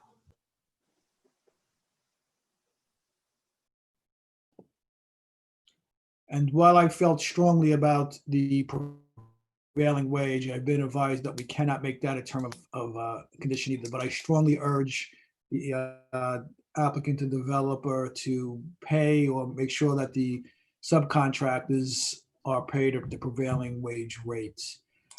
Is there anybody else with any other comments? Okay, all in favor? Raise your hand. That's Trustee Rosillo, Trustee Patino, Trustee Cassell, Trustee Sullivan, Trustee Taylor. All against? It's Trustee Nell. Trustee DeRozzi, did I see your hand at all? My apologies. I did not hear your question originally. All right, so are you all in favor? Raise your hands. I'm in favor. Okay. So that is Trustee Rosillo, Sullivan, Patino, Cassell, Taylor, DeRozzi. All against? Trustee Nell. Okay, so that Vinny. passes 6-1. Yeah, Vinny, would it be okay if I just made a couple points about why I personally, and I think some of the other board members are approving this, especially in light of what was going on in the recent days in the village about development and messages about it. So we're guided by what we do with the zoning code. I'm sorry, was it okay, Vinny? Yeah, I mean, you're free to say what you like. So we're guided by what we do and how we operate by our zoning code, right? It's our law. And so the zoning code allows 3 stories in the downtown. including Cedar Street. The applicant had come in with a 3-story plan. Sorry, my daughter just came in. And then I know the planning board had suggested a 4th story, but it wasn't within their discretion. And so then we considered the 4th story. And I really believe strongly that allowing the 4th story here for this unique project is going to enhance the residential diversity and the affordability in the downtown. We're going to now have two 2-bedroom apartments and a studio apartment, each with a terrace space and an assigned at least one assigned parking spot on Cedar, which I think is a great addition for the downtown. It's going to also help us because it is going to decrease by moving the parking above ground, we're going to decrease the disruption to the downtown. We're going to increase the sustainability of this project.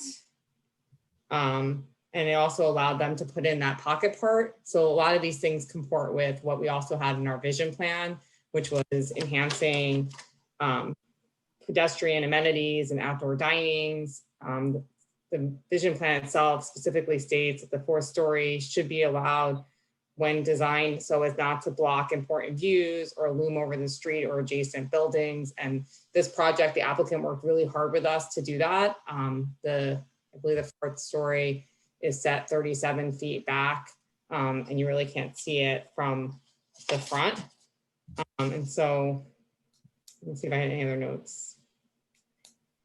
Oh yeah, the only other important thing, which is in accordance with our code also for allowing the 4th story in our discretion, is that we take into consideration the planning board and the AHRB, and it was really clear during our joint meeting, which was very helpful, how strongly they were in favor, the majority of them were in favor of the 4th story version of the plans and how much better everyone believed it would be for the downtown than the original code compliant 3-story plan. And it actually appears that it has smaller massing than the 3-story plan. So actually, while be larger than what's there now, it won't seem as big as the 3-story plan. So I do commend the applicant for working so closely with the village to develop what I think in the end has become a much better project that really does comport with our goals for the village as outlined in our code and the vision plan. Thank you, Trustee Sullivan. Mr. Mayor, if I may, You just may.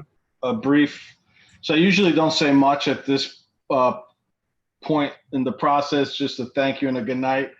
But I wanted to really, truly thank Mayor Rosillo and the members of the Board of Trustees and the Planning Board and the Architectural Review Board and Historic Review Board for helping my team and I develop what we believe is the best possible project on this site. Just echoing some of what Trustee Sullivan was saying.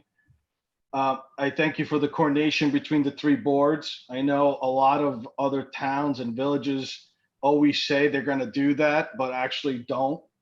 And I thank you for the done so in an expeditious manner, and for being fair and pragmatic and not unreasonable in most of your requests, and caring about this project as much as I do and my team does. I look forward to working with Ed and Ed Manley in the office of the village administrator, the building department, and the engineering and DPW departments through the construction of this project and the successful sellout and adding 16 families to the downtown and enjoying being part of the downtown community. So thank you very much for this opportunity, and thank you, and have a good night. Good night. We hope that we can partner through this and that you'll, be a good partner for the downtown. And we hope that you will. And we have a long way to go. So yes, we do. Yes. So, good night and thank you. Thank you. Take care. Thank you all very much. Good night. Good night. Okay, that brings us to matters requiring action. Agenda number 2. Consider a motion to approve the budgeted step increase for John Stone, the Assistant Building Inspector / Code Enforcement Officer to grade 11, step 2, for an amount of $65,364.09, effective August 15th, 2020, as recommended by Ed Manley. So Ed, take a look at us and talk. Sorry, my daughter's bringing me tea, but she's trying to hide. Sorry. Yeah, John this is just a contractual increase. He's been here a year and he's moving up to step 2. Okay. And you're satisfied with John's performance? Very much so. Okay. Is there a motion? Trustee Cassell, second. Trustee DeRozzi, all in favor? That passes unanimously. Congratulations, John. Action item number 3, to consider an administration request for 2 DPW hires. I know that Jennifer submitted a letter dated August 24th, 2020. And now she's here with Steve to give us the hard sell of this. So good guys may speak. Oh, wait, Mayor, I didn't hear the last thing you just said. You broke up. Talk about it. Tell us why Okay. you do it. So my sell is that in 2009, we had 24 full-time employees and 1 superintendent. And as of today, we have 19 full-time employees and 1 general foreman. So we're down guys, and we're going into the winter and we need more men. But besides that, we had one of our employees resign in June. So we're down 1 person right now. And we also have 2 employees that are out on workers' comp right now. So overall, we're down 3 just from our normal roster that we have right now.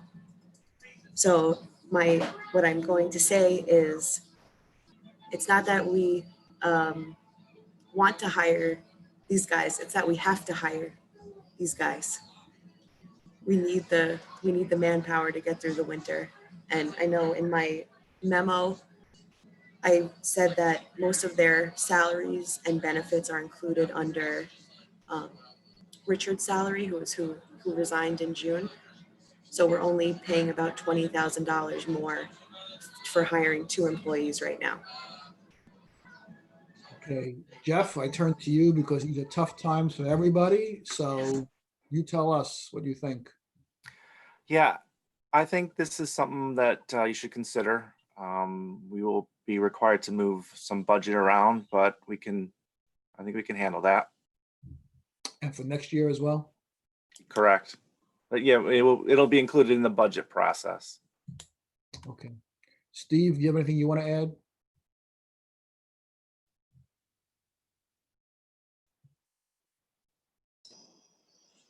Just what Jen said, we need the men. We got 2 guys out. 1 guy could retire anytime. That's it. They're too good. They're 2 good workers. They're working there now as summer help. These could be women though, just for the record, right? Yes, It could be. They could. We need the person. We need the person. Yes. We need the person. We need the men. Well, no, we need the people. We need the people. I'm very strong. So I'd like to say also, Mr. Mayor, that Jennifer and Steve and I have sat down and discussed future education and training for these men in positions like Or women. and other trades. And we're going to start a policy of doing more in-house, which I believe is going to save money that we spend on third-party contractors right now. So if we can go out and trim our own trees and, you know, repair our own buildings, we're going to save a lot of money, because the amount that goes out to third-party contractors is huge, a lot more than 1 person's salary, a great deal more. And not only will we save that money, but what happens now is with city trees along the roadways is they're just ignored, and we end up spending a lot of money taking them down after they die. If we start a policy of pruning and caring for these trees, they're going to live, they're going to survive. We won't have to remove them. And I'd just like to recommend this hire. Okay, so Laura Lee, this is technically not a motion, or is this a motion? I would do it by motion, yes. So I had a question though. Are we required to advertise these jobs? We normally don't. We normally hire our part-time or our seasonal people, but I did speak with Larry about that moving forward because we're having a difficult time finding people to do the seasonal work. Mhm. It's smart of us to put it on the website and send out blasts and let people know that we're hiring, because maybe we're just not reaching the people that want to work here. You know, these part-time jobs, civil service, I mean, they're not subject to the civil service law, right? As far as hiring goes? Part-time or not. No. Because I do think it's a good idea to try to expand the base from which we hire people. I agree. Do you have anyone already in mind or any people that they are lined up for this job? For these? Yes, we have two employees that worked with us this summer, and they've been great. They're both great guys, very smart, very helpful. They go out of their way to help all of us, every department, and they're doing a great job, and we really need to keep them. I really, really respect that, Jen, but in the future, I think that it will be a benefit for us to make those jobs public. Yeah, I agree. And announce them and promote them to give an open opportunity to other people. I absolutely agree. So is there a motion to authorize the village administrator to hire two employees, additional employees for the DPW? Trustee Patino, second trustee DeRozzi, all in favor? And that passes unanimously. Thank you, guys. You're welcome. My beautification. Thank you, guys. You're welcome. Action item number 4 is to consider a motion to approve the audit of claims as submitted and recommended by the village treasurer. We have received audit number 1 for September 2020 and audit number 2 for September 2020. Jeff, would you like to expand upon this? Just the normal audit process. No comments unless you have questions. Anybody have any questions, comments? Is there a motion then? Trustee Taylor, second. Trustee Casal, all in favor? That passes unanimously. Action item number 5, to consider approval of retaining Nolan Landscape Architects as village consultants as recommended by the village administrator. Ed, can you expand upon this? Yes, we had a landscape architect who went somewhere else a few years ago and was no longer able to serve our community. And she recommended on a few jobs that I had to replace her on, Susan Nolan. And so I've had some experience with her in the field and on a couple of projects, and I find her to be very knowledgeable, easy to work with, and an excellent landscape architect. So we are in dire need of one, and she's already on board after your approval to take care of 41 Cedars landscape and another job, and also had her looking at the Ashford and Livingston Island, and she's going to draw up some plans for your review to re-beautify, if that's a good word, those islands. So I recommend we retain her, and she will be paid. There's no cost to the village. She will be paid by applicants. Is there a motion? Trustee Patino, second. Trustee Taylor, all in favor? Okay, that passes unanimously. Action item number 6 is to consider a resolution committing to participate in the Community Choice Aggregation Program and authorizing the village administrator to sign the memorandum of understanding. Jen, is there somebody here who can? Yes, hold on one second. Dan, can you hear us? Yes. Welcome. Can you hear me? Yes. Yes. Welcome, Dan. Can you give us briefly, we've had the presentation and we're going to vote today. We had opportunity to review the resolution. and a memo, but do you have any, very briefly, do you have anything you want to add or share with us? Well, I could just summarize this action step of where it stands in the sort of process. The MOU that's the subject of this action serves as the undergirding for the RFP, which actually goes out tomorrow, out to the suppliers who will bid for the supply contract to start on January 1st.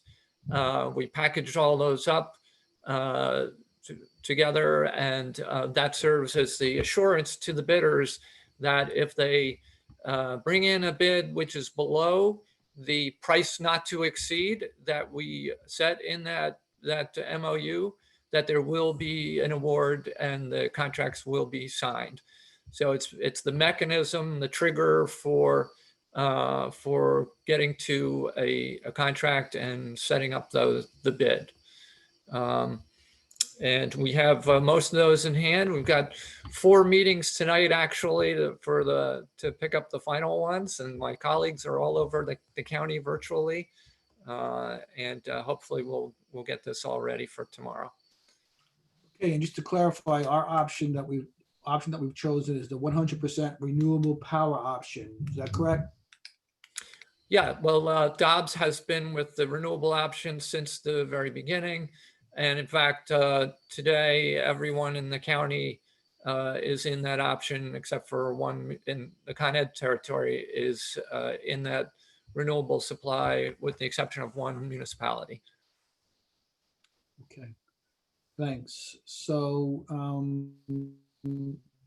is there a motion to have the village commit to participating once again in the community choice aggregation program? Trustee Taylor, second. Trustee Nell, all in favor? We have discussion real quick. Sure. Just asking Dan about the pricing and what you see in the future, because I know there's been concern that it's been a bit more expensive than traditional energy costs. And do you have any idea of what you're looking at for 2021 with this? Yeah, so we went through a process to identify that price not to exceed. And that serves as basically a walk away. You know, we say if we don't get something under that we won't go forward. But you know, from there we hope to come down from that. And the level was established by basically triangulating against the available information, which the key item is the indicative pricing that we got beforehand. And we looked at that, and we basically ended up with the most aggressive numbers that we could take out of that, out of those submissions. And that was the 1-year term pricing of 7.65 cents. That's still above today's Con Ed rate, but remember, this is a rate that would be a futures price, a price that starts in January 1st. It's also a rate that includes an increase to the renewable energy component that's coming out of activity in the state. The NYSERDA is making a proposal to do a bulk purchase of these renewable energy certificates for these legacy hydro plants that we're tied up with. And that's taking what in our current contract was a 0.25 cent premium for that, and taking up to the indicative says that's 0.65 now. So that 7.65 cents, you could say, you know, 0.4 cents of it is some of that increase. And there's also a little bit of increase in what they call the renewable portfolio standard, which is the renewable component that's mandatory for the ESCOs to purchase, and which is increasing on a year-by-year basis, and that's gone up as well. So we're pretty happy with where it is right now. If you look out on the market, another place to sort of triangulate things is if you go up on the Department of State's Power to Choose website, you can pull down all the current market offerings. And if you look at the same term and the 100% renewable products for a year's term, you'll see that at the 7.65 level, we're lower than everything that's up there except for one offering. So we feel like, okay, that's an indication as well. And then just in general, we're looking at a market that was sitting at a historic low and is heading up. So we think that locking in at this point is it's kind of a traditional thing to do as in a rising market. So Okay. we're pretty happy with where we are. Thank you. Any other questions or comments? Just to confirm that residents can make other choices and opt out of this if they choose to do so. Is that correct? Absolutely. That's right. Yeah. That's a fundamental part of the program, that there is always choice. There is no charge to exit. We provide multiple ways to do that. Of course, people can call our office in Mount Kisco. They can go on our website. So yes, that still remains a part of the program. Thank you. Okay, all in favor? Okay, that passes unanimously. Thank you, Dan. Thank you, and we'll follow up with your office to try and pick up the actual signed MOU so we can package that up. Okay. Thank you very much. I'm on my way to my next meeting. Take care, guys. Right. Bye now. Action item number 7 is to consider a resolution to schedule a public hearing on September 22nd, 2020 to amend section 290-29 alternate side of the street parking, streets and days designated at Hatch Terrace of the Village of Dobbs Ferry Code as recommended by the police chief. Ed, can you speak to this? Yeah, this is a problem in the zoning code where there's been signage that was not in the code.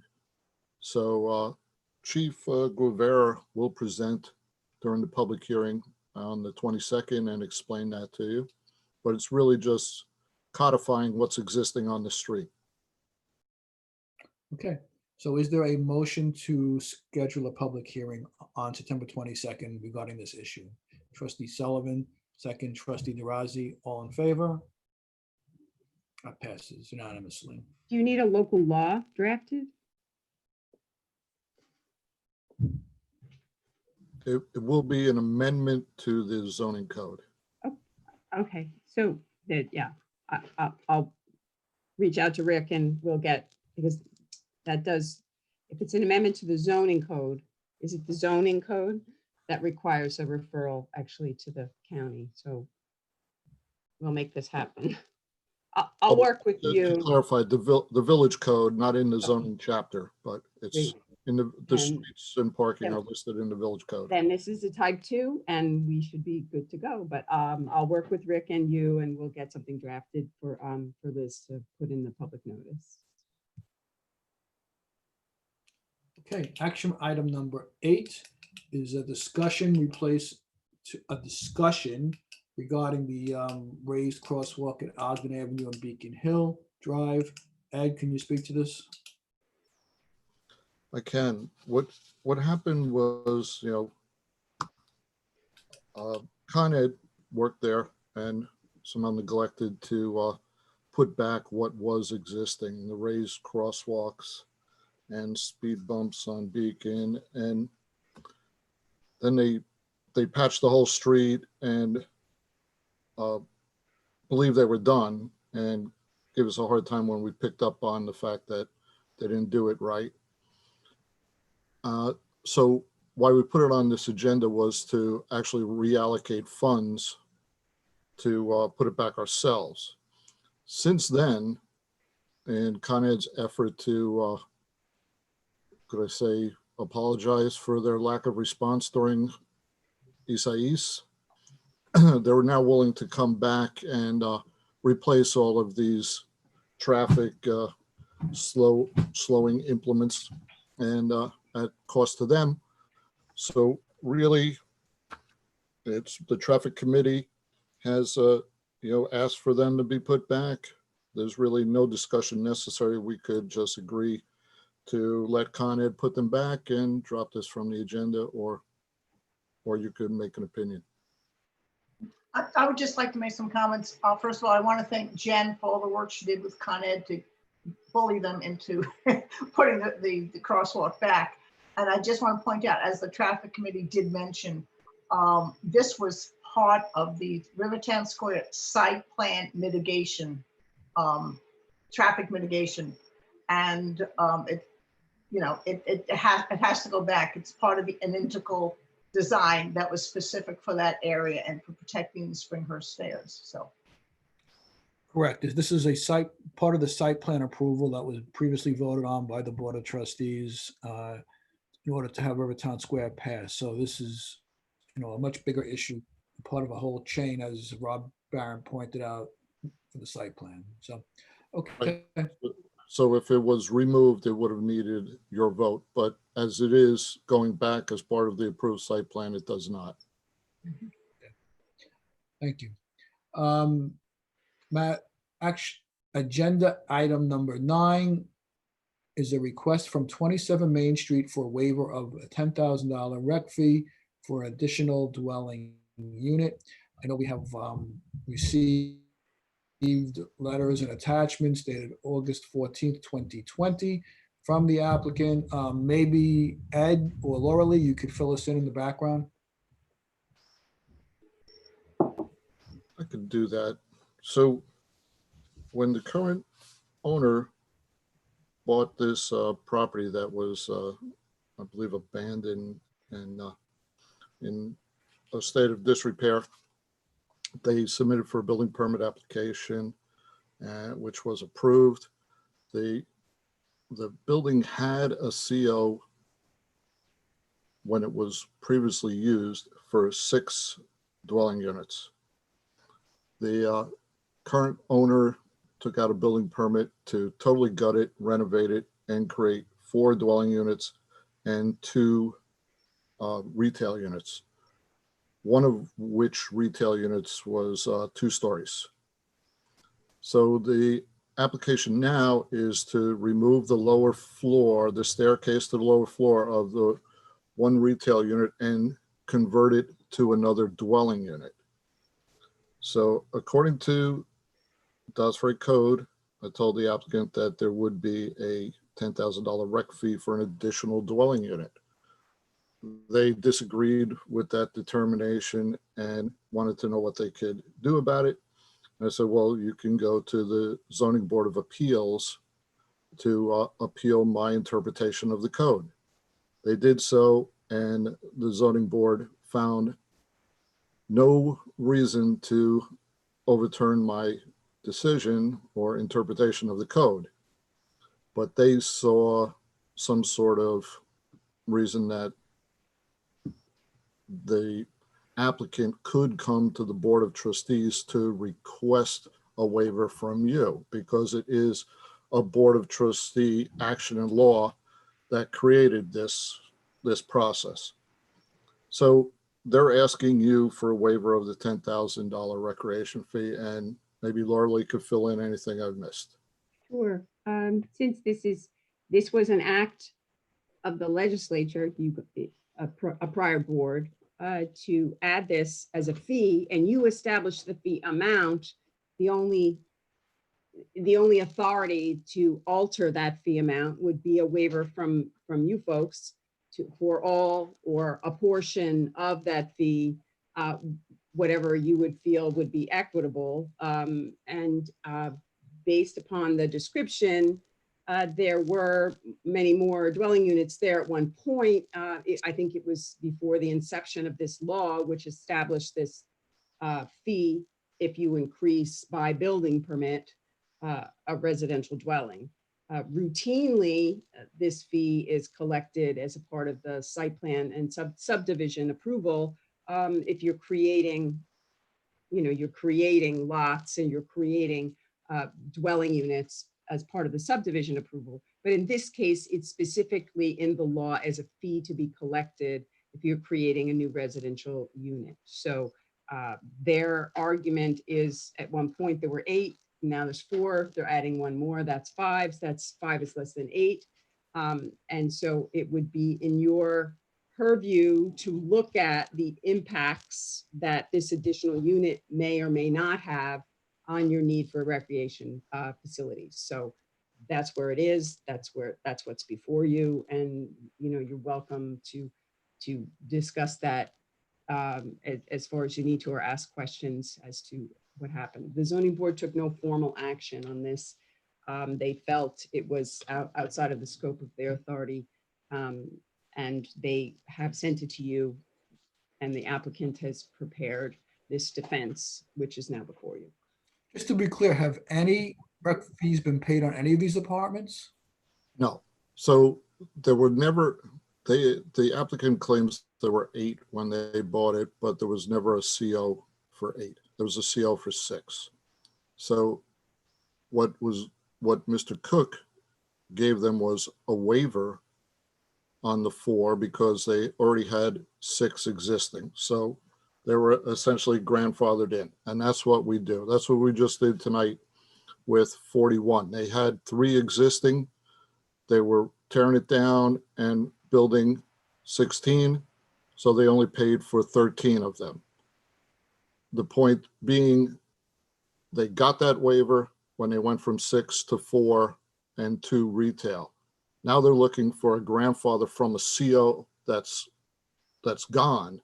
That was on a previous configured structure. They now have a CO for an existing structure of 4. So they don't get to get a grandfather from a previous CO. So this is going forward. No rec fees have ever been paid, but now they are due. 1 additional. And I'm sorry to interrupt, but there is someone here to speak on the application. Right, so I was going to say, we did receive a pretty detailed letter, but I'm going to allow the applicant to speak briefly to highlight their letter and maybe address any of the other issues that we may have. So who's here to speak on their behalf?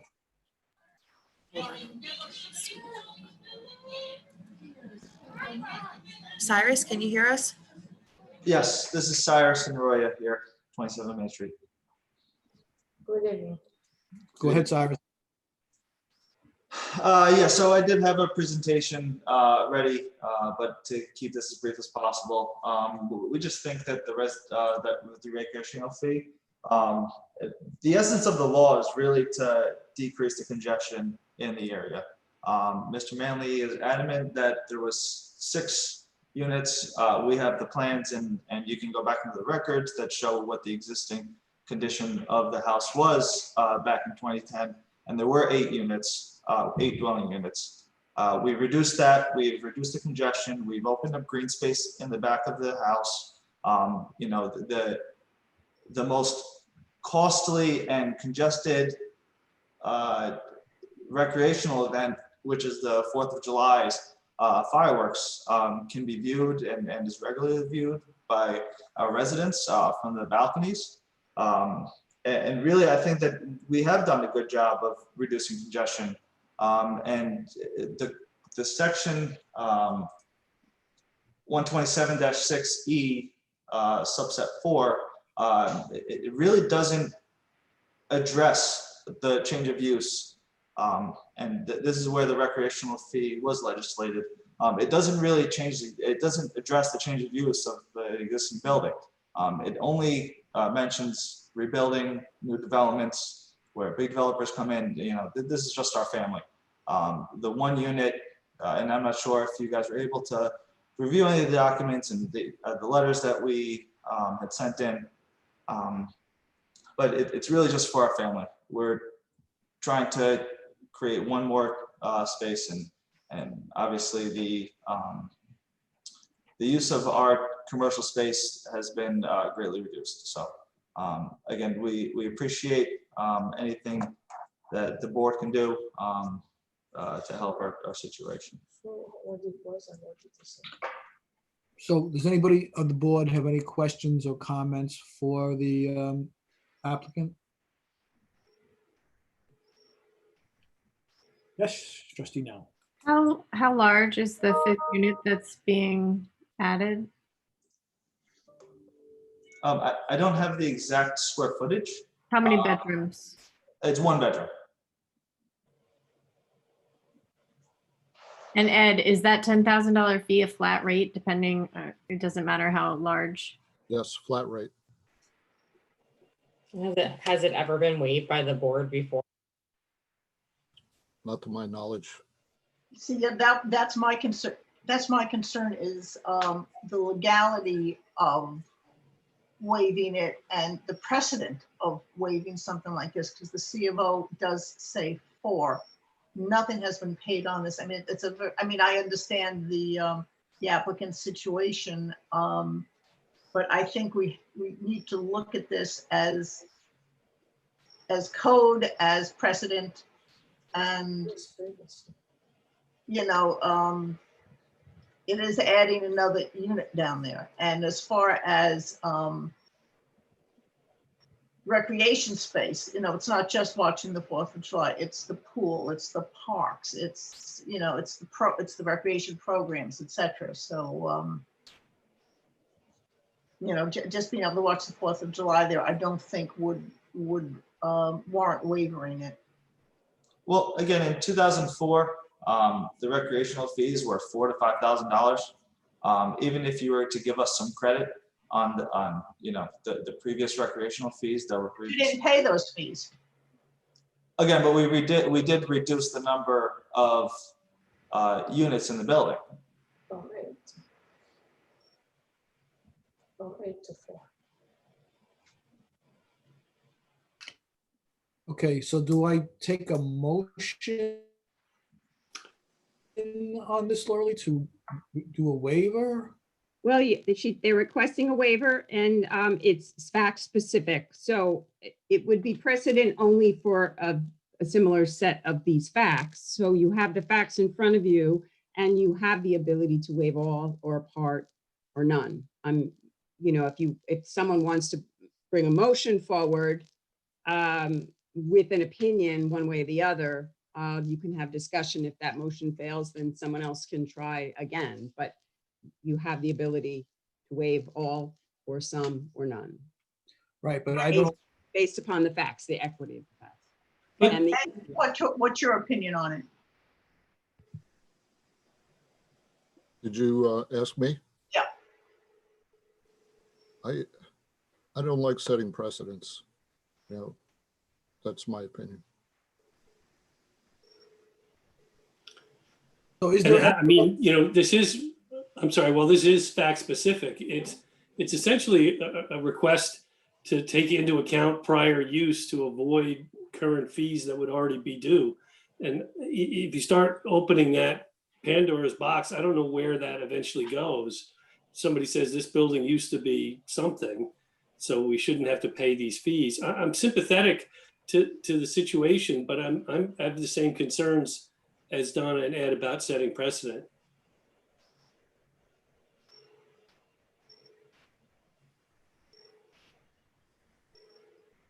So if there's no. you want to make a majority- motion, Trustee Taylor, would you care to make a motion?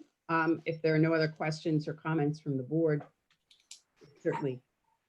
You're looking for a motion to take action here. We can make a motion to deny the request from 27 Main Street for waiver of a $10,000 rec fee for additional dwelling unit. Is there a motion for that? To deny the request? Trustee Cassell, second. Trustee Taylor.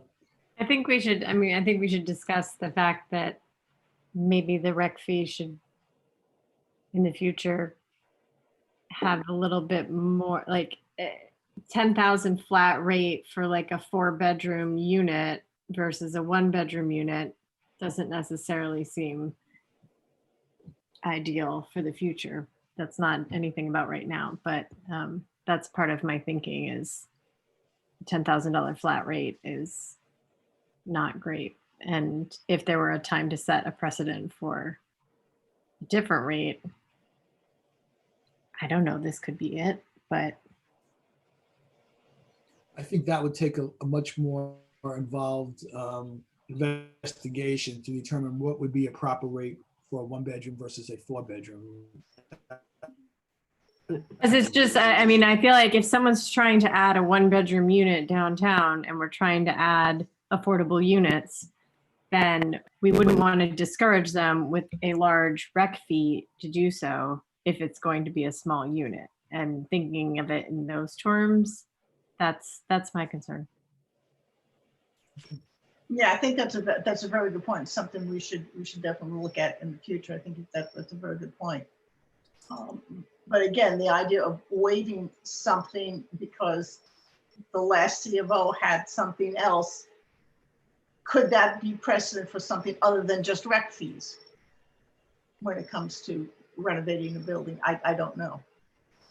And Trustee Nell, were you suggesting that a superseding motion at a different dollar value, it based upon the fact that this is a single bedroom unit? Were you suggesting? I just wouldn't be able, I mean, I don't have a single dollar value in mind because I don't, like, I would need to research what would be fair. And so I wouldn't be able to make a motion of any kind tonight on this.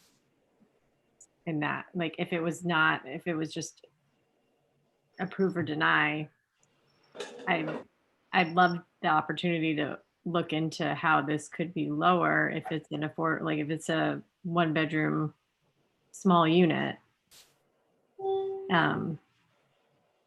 Well, there is a motion. Go ahead, Larry. I was going to say, I'm certainly open if somebody has ideas that would not set a precedent, but, recognize the circumstances. Again, it's the problem is the way the law is written, and everyone else is paying this fee or is going down that same, fact pattern or a very similar one. I mean, who knows what the CO or permitting looked like for properties that have been in the village for 50 or 100 years. But if there's some way to recognize it, but without creating precedent, I would be interested to hear about it. Well, we have a motion pending right now. If the majority doesn't feel that we're going to put it through a vote. If the majority doesn't feel that they can vote on it, certainly the issue can be tabled for another time. And Trustee Taylor is welcome to withdraw his motion if the board is in favor of tabling this to look at alternative amounts. I mean, you won't have time to change the local law. It would have to be specific to the facts in front of you. Right. So the question is Lori Lee, for you and Ed, is there a way to come up with something, that recognizes, both the concern about precedent and the circumstances? And is it something to consider at the next meeting if there is something? I'm trying to be sympathetic to the applicant, but not put the village in a bad spot in terms of, waiving fees, which we don't normally do. And just the same way with some of the situations that have come up with property taxes. Even if the circumstances are compelling, it's just not something that's easy to do in terms of precedent and who the next person comes along. So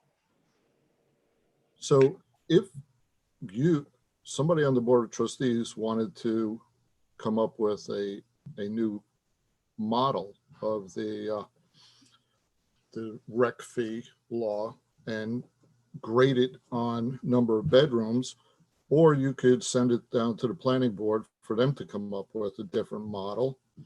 And what we could do is give the applicant a building permit and saying that before they get their C of O, they would pay any rec fee that is deemed by this board applicable to the amended code or not amended code. And based upon the facts of this, that they haven't paid any rec fees, that we're talking now about an additional 1-bedroom. We're talking about a building that's been rehabbed. There are many factors at play, which all would go into the value Right. the waiver to a certain percentage, to a certain, I mean, but getting the recommendation from a board such as your planning board, who routinely does these subdivisions where they assess. And I'm not sure what the presentation was saying, but it's based upon the impacts to your recreational facilities. Are there sufficient recreational facilities on the site to accommodate those units? If not, then that's why the rec fees are in place, that you then take a fee into your rec special purpose fund to use for facilities that could accommodate these additional residents. So I think to review the rec fees is a much bigger issue and a much more time-consuming issue. My feeling is there's a motion pending before the board right now. Can we just for a second? To put it to a vote, and we'll see how it goes. So, Can I just ask a question of the applicant? The applicant's still on? Yes, I can put him back on. Hold on. I mean, I read through the letters and I was like a little bit confused about who the owner is, you know, like what the story is. Like you're asking for a waiver based on individual circumstances, but like who owns the building? It sounded like Roya, I'm sorry, I don't want to pronounce your last name because I don't want to do a good job. Salvation. Yeah, so she said she owned the building, but she needed to move to care for her mother and she was putting in for her daughter, but her daughter already lives there. And can you just explain what the story is, who the owner is, if there's multiple owners, who's living there now? Family. You want to? No, just. Yes, well, we can't show the presentation. But really my sister, Roya owns the property.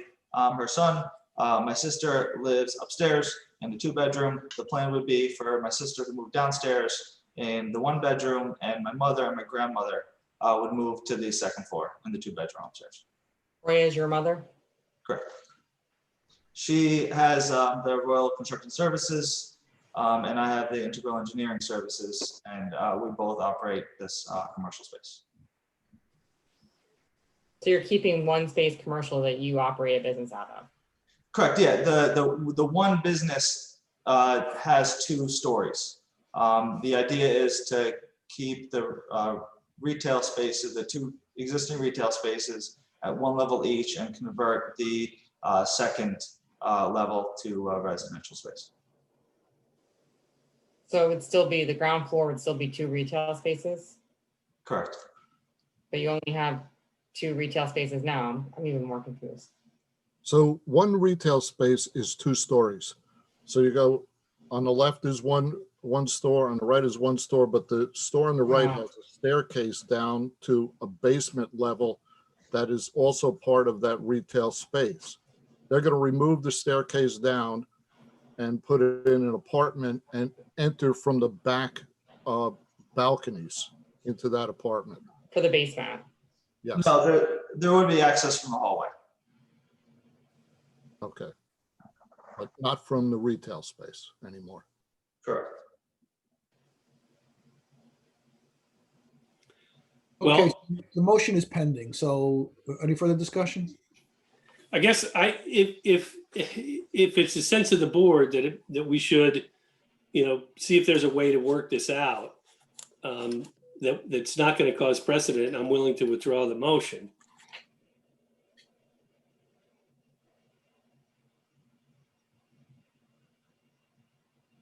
I don't think there's a sense of the board. So, I mean, we won't know that either until we have an actual vote, I think, unless, so. Is there a sense of the board to work it out?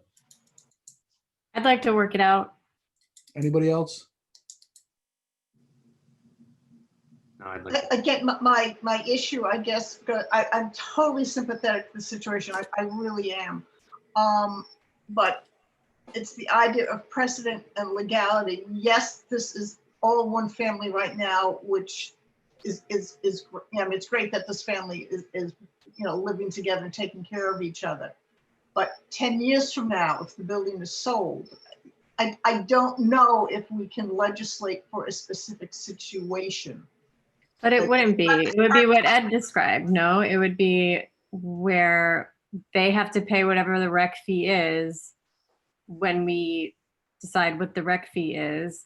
And if it's the same, then they have to pay the 10,000. And if it changes, then they would pay less. That's not such an easy I thought it was not pay, wait the rec fee. That other, what Ed had suggested is, wait to see if there's new rec fee, then yeah. So the motion before the board right now is to waive the $10,000 rec fee. I would believe like the motion was to deny the waiver. It was to deny the waiver. Deny the waiver, thank you.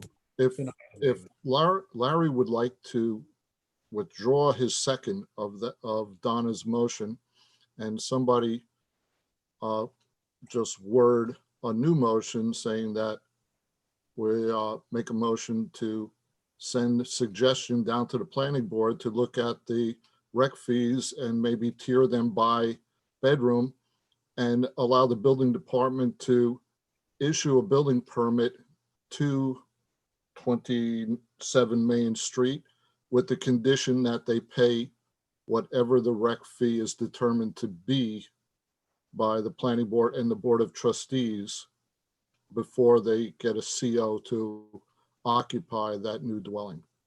We're not recommending, in that scenario, we're not recommending to the planning board that they necessarily change the rec fees, like maybe a sliding scale doesn't make sense and the 10,000 flat fee does. Yeah, you're recommending they look at it and review it and then write a recommendation back to you. Right, and we move the fees into a master fee schedule. So you'll have the ability to do this with a resolution because it's in a master fee schedule. So you can get a recommendation from the planning board if you've made their agenda deadline. They can discuss this under the scenario as been described, 1 bedroom, 2 bedroom, 3 bedroom. Why would we do that now? Are we saying just because it's a 1 bedroom, the 10,000 is too much? I mean, is that what people are saying here? I mean, I'm saying that if there's a way that the rec fee could help encourage smaller affordable housing versus large 3-4 bedroom apartments and like have it be charged accordingly, then I would want, if the planning board finds that that is something that could help encourage small units being built in the downtown, then that would be what we're hoping to achieve here, because a 1 bedroom additional unit, even if it does turn out to be somebody else that lives in it in 10 years, is better for the downtown to have more affordable, smaller units. So you're saying it's downtown specific. Your question is Well, no, affordable everywhere, affordable in Dobbs Ferry, smaller affordable units. So your issue is the amount of the rec fee. Bedrooms don't necessarily define affordability. And I guess, the argument in a slightly different way would be, and I don't know how you would calculate this, but as a percentage of the construction costs up to a certain amount, because the way to have a big fee like this, it discourages somebody from undertaking a modest renovation on a property that would rent for a modest or moderate amount of money, because it just might add 30% to the upfront cost of whatever the rental is. I don't mean to belabor it because this is something the planning board can figure out, but if they can figure it out and something better can come of it, then that's what I'm hoping for. And if they can't, then it would stay the same and we would be back where we started and they would have to pay the 10,000. Yeah, but let's be honest here. How can we control affordability? The people make their own rents, their own selling prices, and we approve and agree on things, not knowing really how they're going into the market. So speaking of affordability, sometimes here in the village is honestly a mystery to me, because we don't see affordability. We just continue to see people matching the prices that they are in the market, and the markup continues up. It just doesn't go down. So what is really affordability? And again, the rec fee is designed to address impacts. If you cannot locate recreational facilities on your property, then the impacts need to be addressed. And that's what a rec fee is designed to do. So you're looking at the number of occupants in a 1 bedroom as opposed to a 2 bedroom, as opposed to a 3 bedroom, and the need for recreational facilities. So it's, yeah, I think you'd have an added benefit perhaps with the affordability of smaller units, but the fact of the matter is you're talking about an assessment of the impacts if a developer or a property owner cannot place the facilities that their residents need for recreational purposes. Green So I'd like to space. move this, I'd like to move this along. So is the motion still pending or are you going to withdraw it? I'm withdrawing. Does anybody else want to make the motion? I want the motion for review. Wait, let's start again. So Maura, are you making a motion to do what? For the review, Of the amount of the rec fee yes, for this particular case? exactly. Exactly with the description that Lori Lee just gave, it depends on the number of occupancy on the units and how much the amount they. So I think then what we would have to do is Based just, on if it's a 1-bedroom or 2-bedroom. so correct me if I'm wrong, Laura Lee, we're just going to table this particular situation and then we'll address separately the amount of the rec fees with the planning board. I think that the motion needs to be, as Ed has described it, that the motion would need to say that this matter is tabled until the CO for this property to look at the broader issue and getting a planning board recommendation on the broader issue of a sliding scale with the rec fees. But I think Ed is looking to be able to move this building permit out because you have to pay the rec fee before you get your building permit. So he's asking, correct me if I'm wrong, Mr. Manley, but he's asking for your guidance to say it's okay to issue a building permit, and under these circumstances, we will assess the rec fee at the CO. And in the meantime, we'll refer the topic to the planning board to look at the sliding scale option. Now, let's say, Not specific to this property, but just in A general. whole. but let's just say this takes 6 months for the planning board and the board of trustees to make a decision. What happens to this particular apartment? They would have to continue a TCO until that decision was made, and then he would have to pay the rec fee before he got his complete CO. Right, if the motion as outlined by Laura Lee and Ed Manley, is there a motion? Do we need a motion or we just Trustee table? Now, is there a second? The motion. I have to make a motion to table it. Ah. Trustee To Cassell? table it and to provide the opportunity for Mr. Manley, to take to issue the building permit and to also refer the larger question to the planning board, not specific to the facts at hand. All right, so is there a second? Trustee DeRozzi, all in favor? No, I'm not. So let's just take a vote because I'm voting against it also. Who's in favor of this? Trustee Taylor, Trustee Nell, Trustee Cassell. So we only have 3 people who are in favor of that motion? Maura, you're not in favor of this motion? Maura, you seconded the motion, Maura. I know, but you're going in and out, darling. I can't hear you. Okay. We took a vote. Who's in favor of this motion to table the matter? I am. Okay. So we have Trustee Taylor. Is that correct? Yes. Larry, raise your hand. Trustee Taylor, Trustee DeRozzi, Trustee Nell, and Trustee Cassell. All, who's against that motion? Trustee Patino, Trustee Rosillo, Trustee Sullivan. So the matter passes 4-3. Mayor Rosillo. Mayor Rosillo. Get your name right. Okay. I just want to say, you know, we made that suggestion, but like it could still be $10,000 at the end of the day. Are we issuing a CO?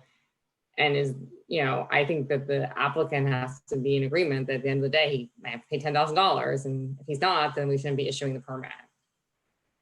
That condition will be on the permit. If he doesn't want to accept that, then the permit will be denied. And the applicant could choose to wait to undertake the construction if he needs or wants certainty. And if he doesn't want to wait, he has to pay the $10,000. No, he has to pay an amount up to the $10,000. But No, if he doesn't want to wait for the planning board to weigh in, if he wants to get started on this in 2 weeks. No. Oh, no, I see, right, of course, yeah. He can start now. He has to pay whatever fee is determined before he gets the CO. Yes, it's at his peril at this point, yes. Okay, action item number 10 is to consider a request from Miss Teresa Singleton to have a social distant picnic on Maplewood Avenue on October 17th, 2020, from noon to 7 p.m. I know we have an email from Miss Singleton to village clerk. Is there a motion to approve this picnic? Now, I just want to say that it has to be pursuant to the law, whatever law is in effect at that time regarding the amount of people who are permitted, which currently is 50 people. It may be increased or decreased by that time, but whatever approval we decide to give today has to be with the understanding that it's within the parameters as set forth by the governor's law. So having said that, is there a motion? But one more thing, I would like to make a stipulation that they provide the village with a contact tracing list. Okay, so you want to stipulate that we get the name and contact information of everybody who attends this picnic? Yeah, I think so. I mean, Jen is the contact tracing coordinator, so if she thinks that that would be something that would be helpful. Yes, definitely. Thank you, Donna. It's a good idea, Donna. So is there a motion with the stipulation as trustee, vice, assistant mayor, vice mayor, whatever you are at this stage? Whatever I am. Is there a motion? Trustee Cassell, second, trustee Taylor. Any further discussion? I just think it needs to be said that, I mean, if at any point that it's over the 50 people, or if it's less at that point from the governor, that they're aware that the police are going to break up what they're now calling a picnic, which is in essence a traditional block party in Dobbs Ferry, right? Correct. So as long as they're aware of that and they have a point person who's going to take charge of that, I mean, I don't want our police coming back and saying it's ballooned out to 150 people and nobody would listen to us, and you know, it's not fair to do that. So they have to be mindful of that, and that the police are going to be strictly enforcing it because we're legally obligated to do so. Correct. Trustee Nell, you're muted. I said, and thus far, we have not had one block party since March. So I'm also really hesitant to start now when our numbers could potentially just start going up because of school starting. So I don't disagree, but I don't know how we as a board can and I guess you could in theory, but the governor has set certain parameters, and if they are going to abide by them, you know, in theory, somebody can have a private party at their house with the limit, right? But then it doesn't require street closures. No, I know. Well, can we also put a stipulation that if situations change and if we feel that there is a health danger, Should be revocable. Just revoke it. At our discretion, it should be revocable. Yeah. Or they could come back to us again at a later date and we can decide. It has to comply with any executive order of the governor at the time the event is held. If suddenly the executive order says 25 people, then they need to abide by that, and they're subject to the enforcement, and there's fines involved. So it's a risk. Let's say a month from now, we have 50 positive cases and we decide that we don't want to approve this any longer. Can we then on our own decide to revoke this permission? Yes, if it's a matter of public safety, you always have the right to withdraw. Yes, a permit. It's at your, completely at your discretion. Mr. Mayor, is the block party only with the people that live on that block, correct? I believe so, yes. 2 blocks, Maplewood and there's one other block. Hollywood. Is there a motion? I already forgot. Okay. Yes, So there is it- was. There was a motion. There was a motion and a second. Okay, all in favor? 1, 2, 3, 4, 5, 6 against. Trustee Nell. So that passed 6-1. What party was Anti everything. boring on me. You're a rebel. Action item number 11 is the building department review of requested site plan changes for Rivertown Square Regency signage. So Ed, could you take us through this? Yeah, that should be building department referral of requested site plan changes for Rivertown Square. So I believe you got the plans, and Regency's representatives are here to share their screen and show you. This has already gone to the AHRB because there were some portions of this, like awnings on the building and things like that, and facade changes that weren't deemed part of site plan review. So, but when they went to the AHRB for that, they showed them everything. So the ARB already sent you a recommendation letter. They agreed with most of it, and they said that the one sign that I agree with as well should not be there is the one on the north side of the entrance of Lawrence Street. And then they had some questions about the graphics on the crosswalks. The crosswalks were something that, I had a discussion with Regency about because they weren't being used properly. People were just walking from Ulta's parking lot straight across the traffic circle and putting themselves in danger when there's crosswalks that go from Ulta to Buddha and then across that way, but people were never using them. So, asked Regency to take a look at those, and they did, and they wanted to make them more pronounced so that people might see them and use them. But the ARB didn't like the graphics, so I think they've changed them a little bit, and you could discuss that. But I think Joanna can share her screen and make her presentation. Okay, Joanna, welcome, and let's see what you got. Yes, thank you, everyone. I do have to put a disclaimer. I do have some kids around that are cranky, so I hope this goes well. We have cranky trustees, so that's okay. Okay. No, just mayor, cranky man. Great. So let me just share my screen here. I did see it open, but it didn't. Let me see. Here we go.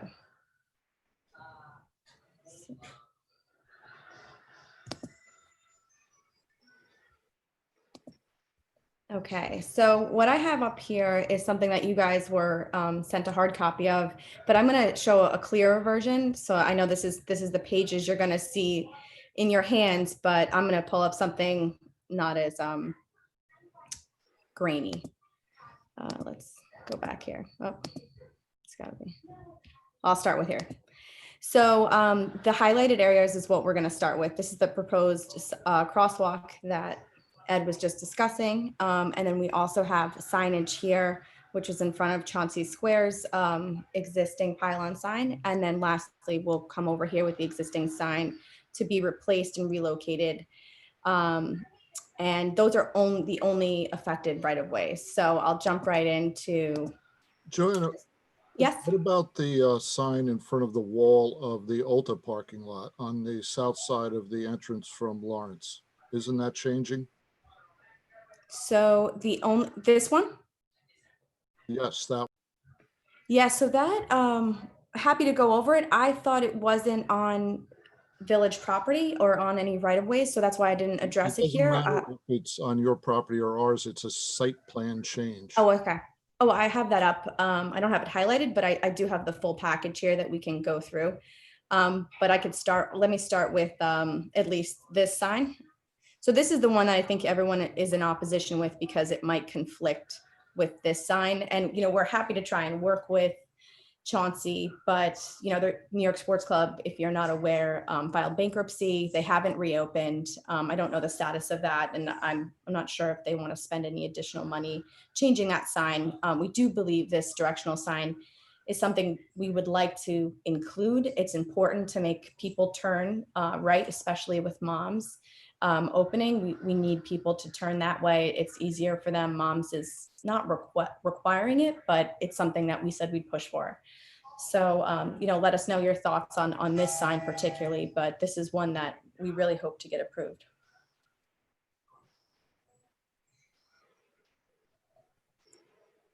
Do you want me to keep Did you say going New York through? Sports Club declared bankruptcy and they haven't reopened? Yeah, so that New York Sports has not reopened yet when they were permitted to. No, I didn't know that. Nice. Yeah, so we've been monitoring to see if they're going to open because they actually pay us rent. Saying New York Sports Club in Dobbs isn't open? It wasn't open September 3rd when they were allowed. I'm pretty sure it's open. My brother-in-law told me he's been going there. Okay, I haven't been there Week or since 2 weeks ago to last week. cancel. Yeah, so I'm pretty The sure. building department has done an inspection there for their reopening. Oh, great. Well, we were there last week and they weren't open when they were permitted to be. Sorry, excuse me for a second. I have a dog. Barking. Sorry. Joanne, I have a question for you in reference to that sign. How high is the sign? I'm kind of concerned about traffic and visibility and the position where it is, because as you can see, the other one is kind of like out of the way of any incoming traffic, but that one is kind of like right in the middle. I don't know. I can't kind of make it out 100% in terms of the height. Yeah, so this is actually, I believe it says 5 feet. Of course, I'm not worried about kids. I have a dog now on top of me. I'm sorry. So this is about, if you see right here, it's 96 inches. And I believe that the height goes up to about 5 feet. Could you not have a joint sign with Chauncey or not? So that's what my point is. I believe that we could work with them, but I don't see them spending any money right now. I'm happy to work with them, but it's their property, their sign. A pylon sign is not inexpensive. We're just trying to work within our space and what our needs are. So just to clarify, 96 inches is 8 feet. I'm sorry. Was that directed to me? Sorry, I couldn't hear you, Ed. I said 96 inches is 8 feet. Oh, 8 feet. I saw 5 up here. So I wish our architect could have joined us, but he wasn't able to. He can give us full details, but the actual dimensions here. Sorry, I saw this here, which I guess this sign in and of itself must be the 5'5".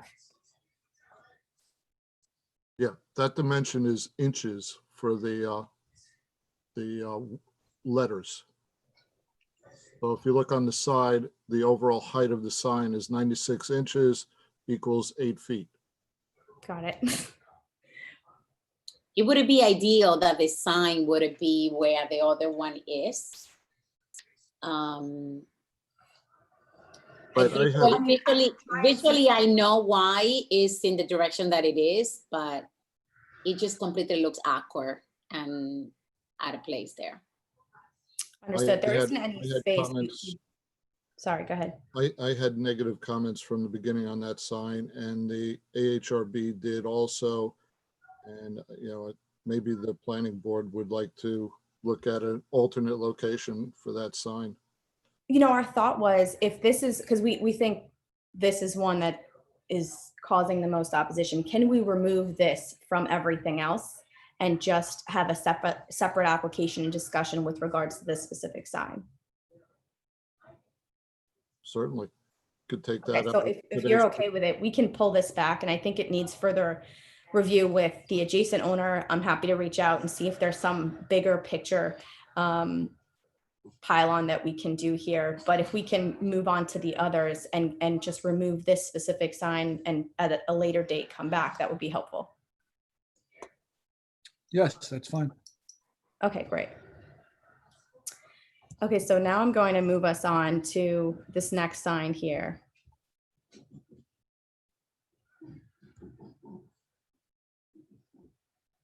Of course, nothing is easy with this Zoom thing above us.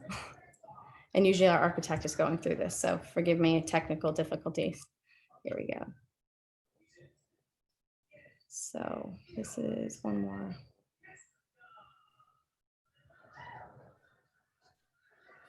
They all look the same. Okay, let's just stick with this one. Okay. Okay, so we'll go with the second one. The other one is further along. So this one is the parking, which is here.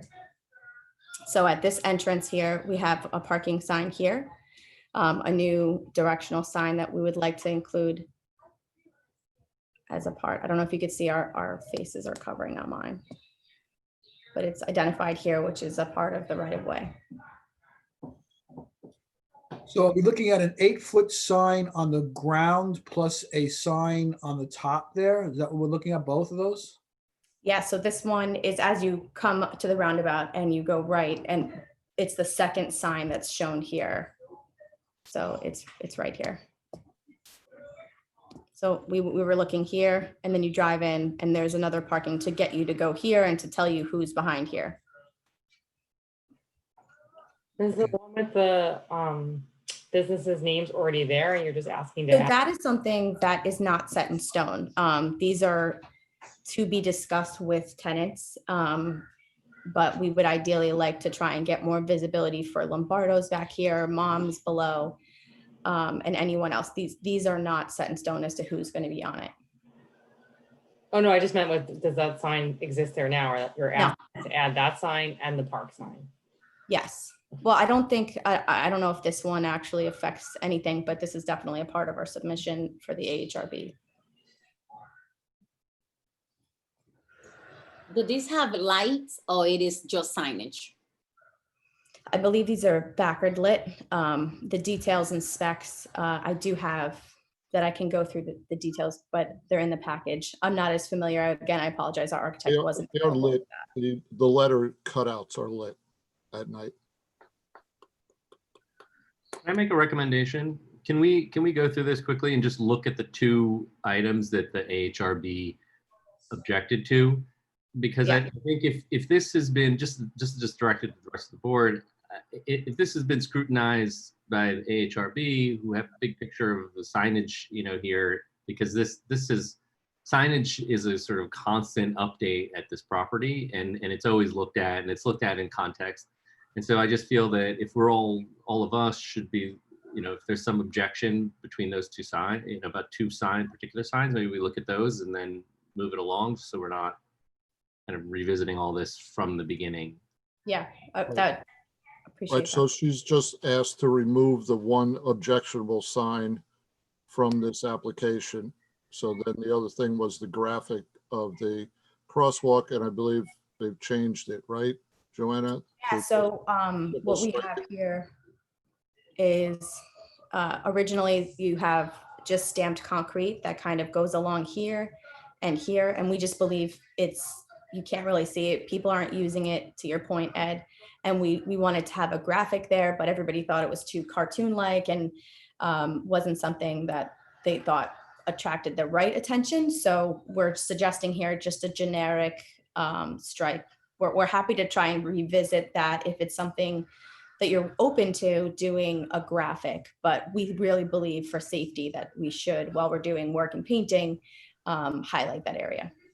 So I think standardization for a crosswalk is an excellent idea. I don't think we should, people recognize it immediately. I agree that it shouldn't be customized for each property. Yeah, I totally agree with you, Mike, that it has to be standard. People, I mean, even with this, quite honestly, they're not going to cross in the crosswalks. This was not best designed roundabout. But I think that this would be an improvement. At least it will bring people's attention to it, even though they still may not use it.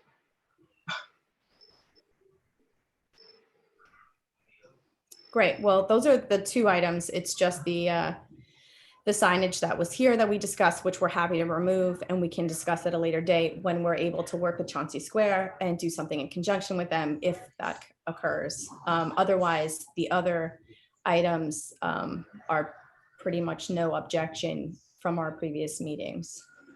I'm happy to walk through anything you guys need. I have the full package here. Just very quickly, are the banner signs still being proposed? At one point they were proposed at the AHRB, and there was a lot of concern, including some concern I had about how the banner signs would look from the sawmill. We do not have them anymore. Okay, So Thank we are you. looking for that, but we did remove them. So this is what the new package looks like from our AHR meeting, and I'm just trying to see if that image is here, but they're removed. Actually, This is the one. they changed. They're no longer banners. So they're They're like pylons. stanchions.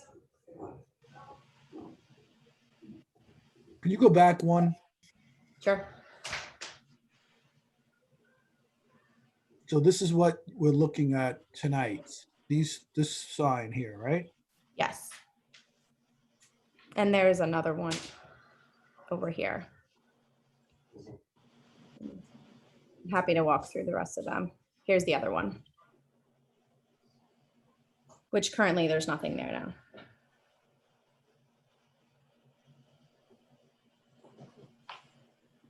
I have to say some of them I'm okay with, some of them I'm not okay with. So I don't know how the board feels about doing this piecemeal, or I just present it all and we vote on it all. I mean, And I'm happy to remove any ones that you are not comfortable with and move forward with the ones you are, because we have moms trying to open, and we really would ideally like to remove anything that is in opposition and deal with it at a later date so we can get this started, because we have obligations under our lease. how does the rest of the board feel about this? I mean, what's the majority feel like? Quick observation, the parking one that we are looking at right now, where, is that a fire hydrant that is right nearby where the stop sign is also there? Is that an actually standing sign that says parking? Yes, this one would be standing. The issue we have is no one is parking in the parking deck. And every time, even years later after our ownership, people don't even realize how much parking there is up there. So we're trying to get people to understand there's parking up there.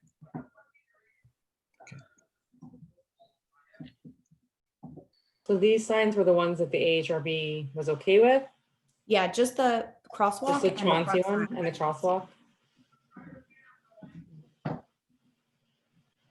I think if you have objections to somebody, it probably makes sense to go through them piecemeal. Well, I mean, the majority has to rule on this, so. I know, but I don't even know exactly what we're ruling on because it went through so fast. So I mean, Agree. So we're looking at, yeah, let's go through it slowly. So we're looking at total of three signs and a crosswalk, or? So it was my understanding, I apologize, that there was anything in the right of ways is what we had to present. So it was this sign, the proposed crosswalks, this wayfinding sign we just went through, and here. And I'm happy I can slowly walk through each of those again. But if we can just remove this one from the discussion right now, if you that's guys. one, the Chauncey Square, yeah. I think everyone's okay with the crosswalk. Am I correct with that? I mean. Yes. Yes. Yes. Yes. So we're okay with the crosswalk. Okay, great. So then the next one we have would be this one. When you say this Straight when you go up in front of Buddha. one, this is really two, right?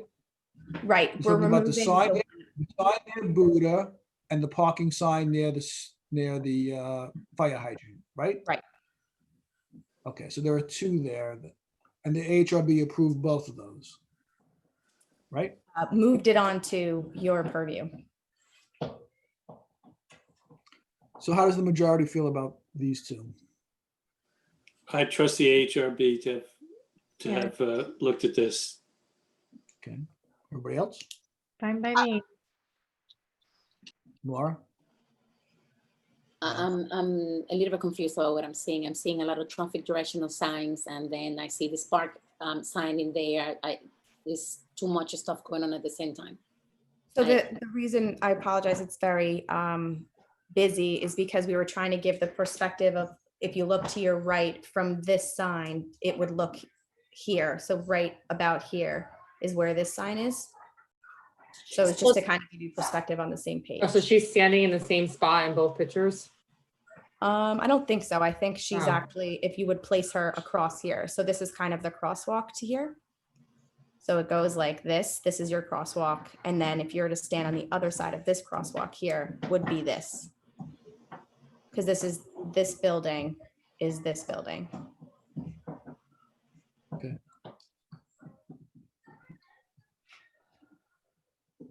Laura? So according to the site plan, the sign on the left that says Mom's Theater Altar is in that grass area next to Buddha.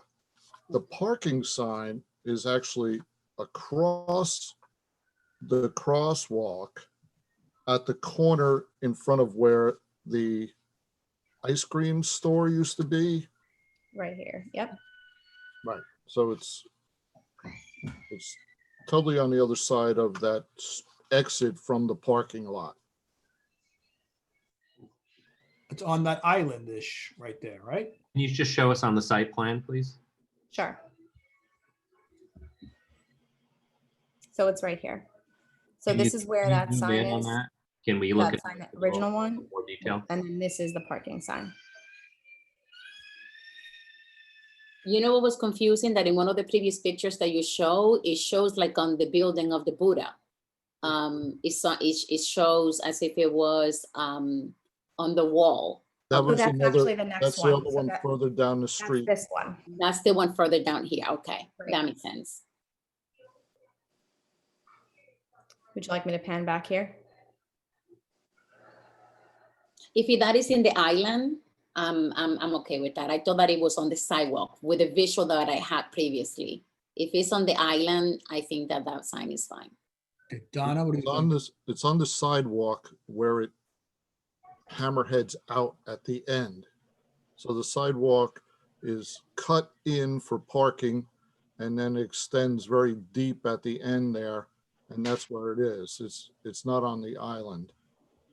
It's just sort of right out by the curb. Do you have an issue with it, Ed? It's hard to really get a good idea from these plans, Yeah. but you know, I know for a fact I have no issue with the other ones further down, the one that's on the wall. And there is a problem with the use of that parking behind there. The raised parking decks are underused and everybody goes directly to the parking spots that they can see as they drive through. I don't have any issue with that pylon next to Buddha, the other pylon down the street, or the parking on the wall. I'm just not 100% sold on that one right at the curb that says Yep. parking. Where would be a better place for it? You want to show it to us again? Because I have the same feeling. I think that one parking sign is just, So with our architect, what we discussed when we walked many times trying to figure out is how do we get people to know to continue on and to park there? And that was kind of the obvious spot for us to get people to continue on and park. and that's how tall? That's 9 feet, 8 feet? That one seems to 8 be, feet. yeah, 8 feet.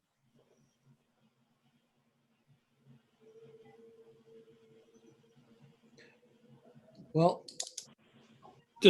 I hate to suggest something else here, but would it, one way to get more clarity on this might be to do a site visit. To be So able to can we actually this see with you, here's where this sign is gonna be, you know, here's where that sign's gonna be, and here's our alternative to the Chauncey Square, you know, mix up. But to do it on site so we know where it is.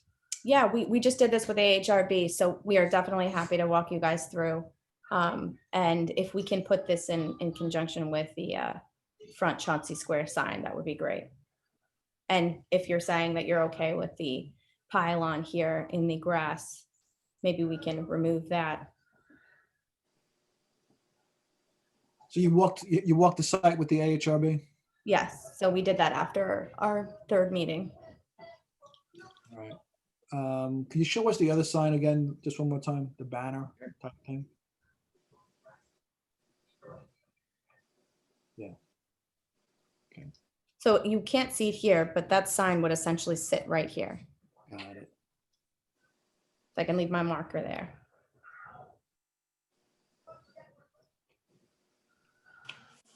All right, Your daughter looks like my daughter's age. She's 9.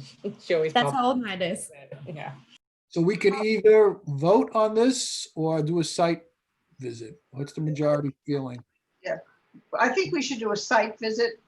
And I'd also like to make a suggestion this time, which I'll mention later when I do my report on the planning board, is that when there are site visits on any of the statutory boards that have to come to the Board of Trustees in order to save time when the AHRB goes to a site visit or the planning board goes to a site visit, if those, wherever they're going, if that's going to be referred to the Board of Trustees, the Board of Trustees should also be informed of that site visit so that we can save time on these projects. Okay, I mean, I think a site visit's a good idea. Yes, absolutely, yeah. Anybody else think a site visit's a good You're idea? talking about a site visit just for the parking sign, and you're okay with the sign in the island? Where that marker is right now, is that what you're referring to, Nicole? Yeah, so we can discuss, I mean, we're happy to walk you through everything. But if we're able to remove just this parking sign, the Chauncey sign from this referral. But we haven't really reviewed the pylons around the retaining wall at the Ulta parking. I think I feel like we need to see this at the site to be able to understand what's going on here. At least I do. Maybe everybody else has got a better sense. I agree with you, Larry. I feel the same. Okay, so can I go I there all the time, so I'm okay with not doing a site visit. Okay, great. Well, can I suggest that we remove, or is there anything that we can remove so that we can at least get everything else completed for moms? Because if these directional signs can be removed from our entire package, that would be really helpful. Because I'm happy to meet you guys next week and walk through everything. But what we were hoping to do today is be able to get approval from you to move forward with our renovation, and we can maybe take the signage out of the. I think we're okay with, I mean, certainly the crosswalk is fine, and you can go forward with everything but the signage, and then we can meet next week. Is that okay with you? That works with me, yeah. Okay. That's fine. What was the other thing that Ed had a concern with that he has to do with one of the walls? I'm not so much concerned, it's just they keep forgetting to present it. It's because it's on their property, but it's part of site plan. And it's. And which one is it? Is it the one that's Lawrence on the south entrance? side, you see the retaining wall for Ulta, and they're planning a new sign there and like 6 pylons, which before were banners and now they're pylons. So we'd just like you to see it. So for the record, then that's not part of any type of approval at this time. It needs your approval.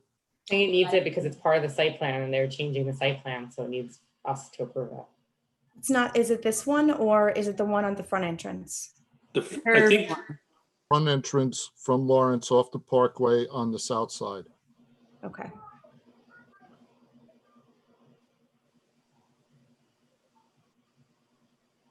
Of course, it has to be the last one.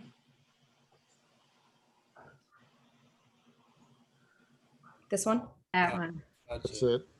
Yeah. Okay. We're definitely happy to remove those. I think just with regards to moms and our obligations there, it's really just the painting and the other aspects of everything else besides signage. So if we can just take these signage, or I don't know how you can bifurcate the submission and allow us to proceed with everything else. Yes, we can remove those because I think that needs, you have these 6 obelisks that you just say tenant on them right now. And we don't know what's going to be on them in the future, what kind of graphics. And then the sign on top of the wall, Rivertown Square, is very nice, but you're sort of taking out a portion of fence there. How do we prevent people from falling? There is no fence there. There wasn't, If you could see here, there's currently no fence there. because there was a wall that was high enough to protect people from falling. Is that the case? Actually, we don't know with the submission with the former owner how that was approved, but we've always thought this to be a concern and wanted to make this a point to put the fencing up. So you are raising then the structure by building those fences and building the Rivertown Square sign at the same level where it is right now. Yeah, I think that we, if I remember, there was some kind of safety that we might have put up, but nothing that is of this quality that we plan to do. Okay, so let's remove this from the application and look at it in depth later, and could also look at the existing conditions at the site walk. Okay. Joanna, is that sign sign wasn't presented to the AHRB, the one that's up right now?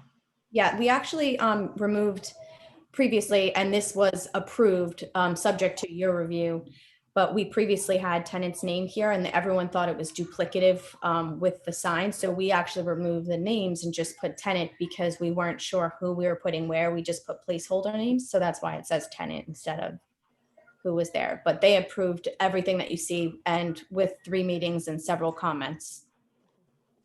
Okay, thanks. Just for the record, can we just make a list of what is being approved and what is going to be taken out? Definitely have that on the site walk. Okay. So we'll approve the crosswalk for sure. We could do that. But just to be clear, Ed, are we able to proceed with obtaining our building permits for everything else outside of signage?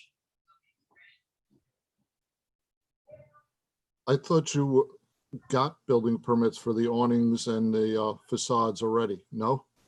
I think that some things were still being held up. I'll check with Dino, but I think right before this meeting, we were discussing anything that is in that needs further review if we can proceed with everything else. So I guess we can just discuss it on our site visit or maybe via email. Yeah, I told Dan Romer to issue that he could issue, maybe he was waiting for more, I don't know, permit fees or something from you to issue the awnings and the other things. So you could go ahead with all those things except the freestanding signs that we will review at the site walk in the next meeting. Okay, great. Okay, so as far as coordinating that, would you like me to do it via email and just copy the meeting invite previously sent? I think we're going to have Jennifer send out a doodle poll to see when people want to, when the board wants to go, and we'll include you on that. Okay, great. Not to be difficult, but if it can be earlier in the day, ideally, that would be great. Most of the board have other jobs, but I could let them respond. Okay, we'll work it out. We will. Thank you. All right, thank you, everybody. Have a great night. You too. Okay, the next item is the minutes. Have we have a They're motion? great. Trustee Nell, second by Trustee DeRozzi. All in favor of approving the minutes? Okay. That brings us to the trustee liaison reports. Zoning Board of Appeals. It's tomorrow. So it's not yet. Okay, Conservation. We didn't have one last month. CAB. Okay, CAB, I'll do CAB and traffic did not have a meeting this month. Okay. Tree Commission. What? The Tree Commission, did you say Tree Commission didn't meet this month? Who has the Tree Commission? I think I do. I think you do. Okay. I'm not sure they met, but maybe you could look into I'm that. not sure they met either. So any of these that didn't meet should have been taken off the list. Yeah. AHRB, No news there. what does that mean? What does that mean? It was small residents and things that probably aren't interesting to you guys. Okay. You just saw the big one. It was Rivertown Square stuff. That was the big report. from a couple sessions ago. Traffic Committee, Nope, there was no meeting.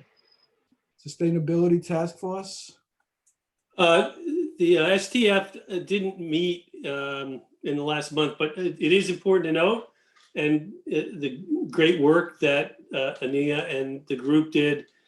Dobbs was recertified as a bronze climate smart community.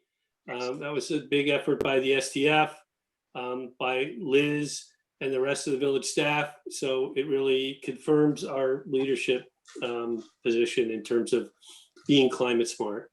Well, that's great news. That's great. Planning Board. Okay, there's a few small things. The other things of any substance, the tearing down of 12 Irving Place. There'll be a new home being built on the corner of Irving Place and Ogden Avenue. It's going to be a big improvement, and they'll also be putting sidewalks on Ogden Avenue. And actually, they'll have to be turning the corner. We'll be putting sidewalks on Irving Place, not the full length of it, as well. Unfortunately, that requires the removal of a tree, but the tree will probably die when they put in the driveway on Irving Place. The tree roots will be disturbed and the tree will die anyway. And the planning board decided that it's an older tree and it's probably doesn't have that much life in it anyhow. So that tree is going, but a sidewalk is going in its place. The two projects that will be coming to the Board of Trustees are 13 English Lane, which is some townhouses, and 58 Colonial, which is retaining wall on village property. Both projects are going to be staked out. The stakeout of the village right-of-way and the footprint of the buildings are all, and the footprint of the retaining wall are going to be staked out. And Ed is, I guess, who will be letting us know when that's done. There isn't going to be a formal site visit, but so people can visit it on their own, but you'll let the board. Either the owner, Andrew Cortese, or Christina Griffin, the architect, will tell us when it's staked out, so we can go take a look. Okay, just make sure that the Board of Trustees gets it in addition to the planning board people. Absolutely. Yeah. And the only other thing would be, the two things. Mercy College requested an extension of the special permit because they are having trouble coordinating with New York State DOT with the entrance to Mercy College. And that was granted to give them time to work it out with the DOT. And they're still working on the MDR2 zone, and it looks like it's pretty close to coming to the Board of Trustees with their recommendations. So that's it. All right, thank you very much, Donna. Any announcements, Donna? Nope. Any announcements, Trustee Taylor? Nope. Trustee Sullivan? No real announcements. In case anyone didn't see it, the pool is staying open 2 weeks in the evenings and the early afternoon, early evenings and the weekends. So residents should take advantage because it seems like it's still nicer weather out. Yeah. Trustee DeRozzi? I do have good news. Jennifer and I had a meeting by phone sometime this week in terms to the beautification. I know that a lot of residents has expressed concern about how the village was during the summer and the spring, but unfortunately due to COVID-19, it was not suitable for us to make the spends, and it wasn't really manageable for us to do anything. We are working on doing some fall planting. Jennifer's already worked on some of the orders, so we're hoping to do something pretty for the village and set it up nicely for the fall. All right, that sounds good. Trustee Nell? You muted. No, I don't have anything, but thanks, Mayor, for coming to the chamber meeting the other day. He came and made an appearance, which was nice for all of those in attendance. No problem. Maybe I'll do it again. We'll have more of our attendance. Trustee Patino? No announcements, thanks. Well, I'm marrying 2 more couples on Saturday at the waterfront park. So cool. Hopefully that'll go well. Hopefully it won't rain. So, and Ed, do you have anything you want to say? No, thank you all for ending the meeting. Okay, is there a motion to adjourn this meeting? Trustee, I never saw so many hands. Trustee Now, I second. didn't even raise my hand, but all right. I can raise it for you. Trustee DeRozzi, all in favor? Thank you, everybody. Good night, everyone. Good night. Have a good evening. Good night. Bye.